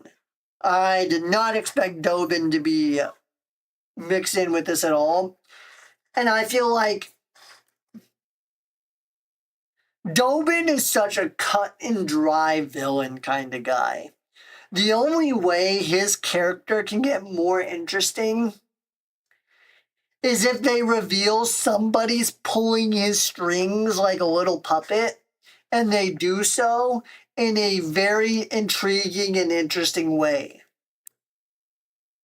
I want to see if that's the case, because if it turns out that someone is pulling Dobin's little puppet strings because he's such a little dumb motherfucker, I'm interested to see how that plays out. That is about it for the event, though. While most of it wasn't all that relevant to the main story, and only the bits at the end and the bits involving the Rapture Core were relevant, it was still really entertaining and provided some unique insight into a few things. I'm really excited to see where this goes. Here in approximately a week or 3 weeks, not sure which yet, we'll be getting 2 new story chapters and going on our next lore deep dive into the main story with those. I'm really excited for that. That about does it for the video, though. I appreciate everyone for watching. If you liked the video, and you're seeing this on YouTube, make sure you like and subscribe as well as hit the bell for all notifications. This video was streamed live on Twitch, YouTube, and Kick at Icaros/Icaros007. We will be doing more videos like this in the near and distant future until the story ends or the game shuts down service. So, again, make sure you like and subscribe, and I'll see y'all in the next video. Stay cool, crew. Okay, that is it for the event and for the recording. I will get that edited and placed on YouTube in its shorter video form as soon as I can. But it was really great to go over this event. And I loved going over this, like, It was a lot of fun. And while most of it wasn't all that relevant, it was pretty unique. And I liked the fact that it provided more insight into Freema, a little more insight into Dorothy. We got to see Dorothy open up, and we got to see Rappy really cut loose in this event. And I'm hoping in the next 2 story chapters, like she has been recently, she continues to cut loose even more. I love the development Rappy's been getting in the last year. The character development has been huge. I love character development. Easily one of the best things. Now, as far as that goes, I have a couple more updates. Let me cut the recording scene, and I'll record some updates that I can post out on social media with y'all, because I want to update y'all ahead of time while I'm filming the updates for social media. So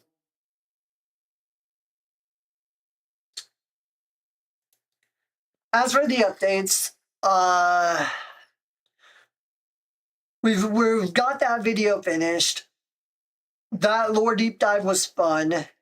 I loved going over the Boom the Ghost event.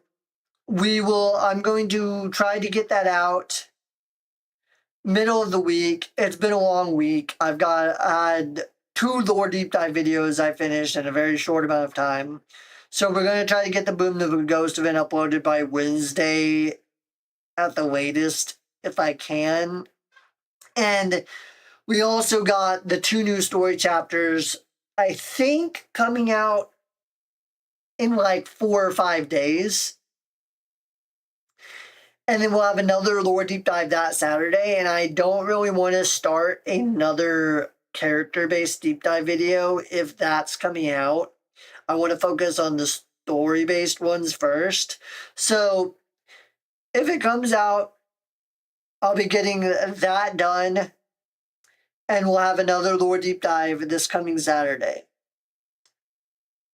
If it doesn't end up happening, we won't have another lore deep dive next week, but I'll start on another lore deep dive soon.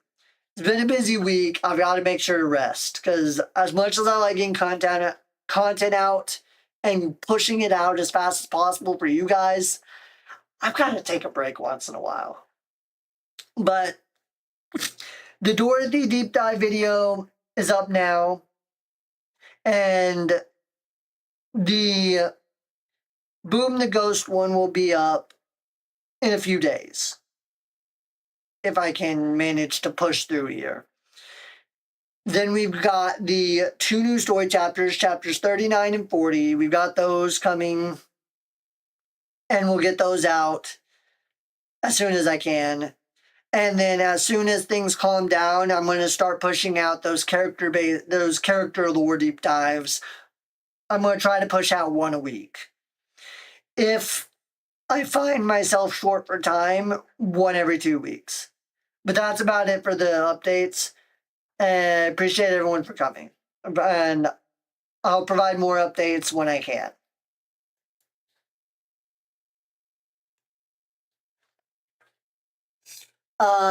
Yeah, so that's it. That was the event, and let me check again how long this event has left. Because if I do, okay, 3 days and 3 hours. That means 3 days and 3 hours, I estimate, we'll be getting 2 new story chapters, if not 4 days. And if we don't get those story chapters then, we'll get them in about 19 days. Roughly. But that's it for the stream. I need to go get some rest. It was wonderful to do another lore deep dive. I'm gonna work on getting that edited and published as soon as I can. And I will definitely make sure that I get some rest so I can continue doing more deep dives like this, as many as I can. But I feel like I might be coming down a little bit sick. I don't feel the greatest. So I'm going to try to slow down a little bit till I feel a bit better.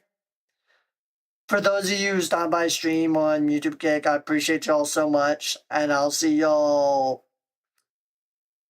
I'm not sure what day next week. Either Tuesday or Wednesday. I'm going to get the schedule pushed out on Twitter and the Discord soon enough. So make sure y'all go into my bio, check the card. If y'all want to join the Discord to get updates, join there.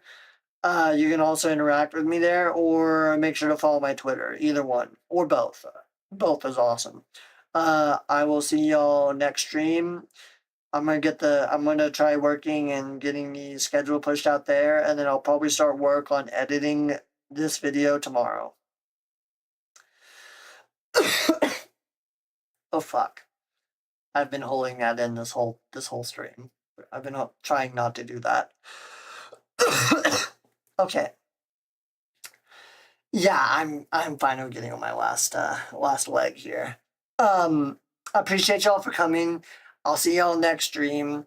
I love all you guys, and for any of y'all who hung around this whole time, even whether you're working, whether you're silent, whether you're chatting, I don't care. I love all of y'all equally.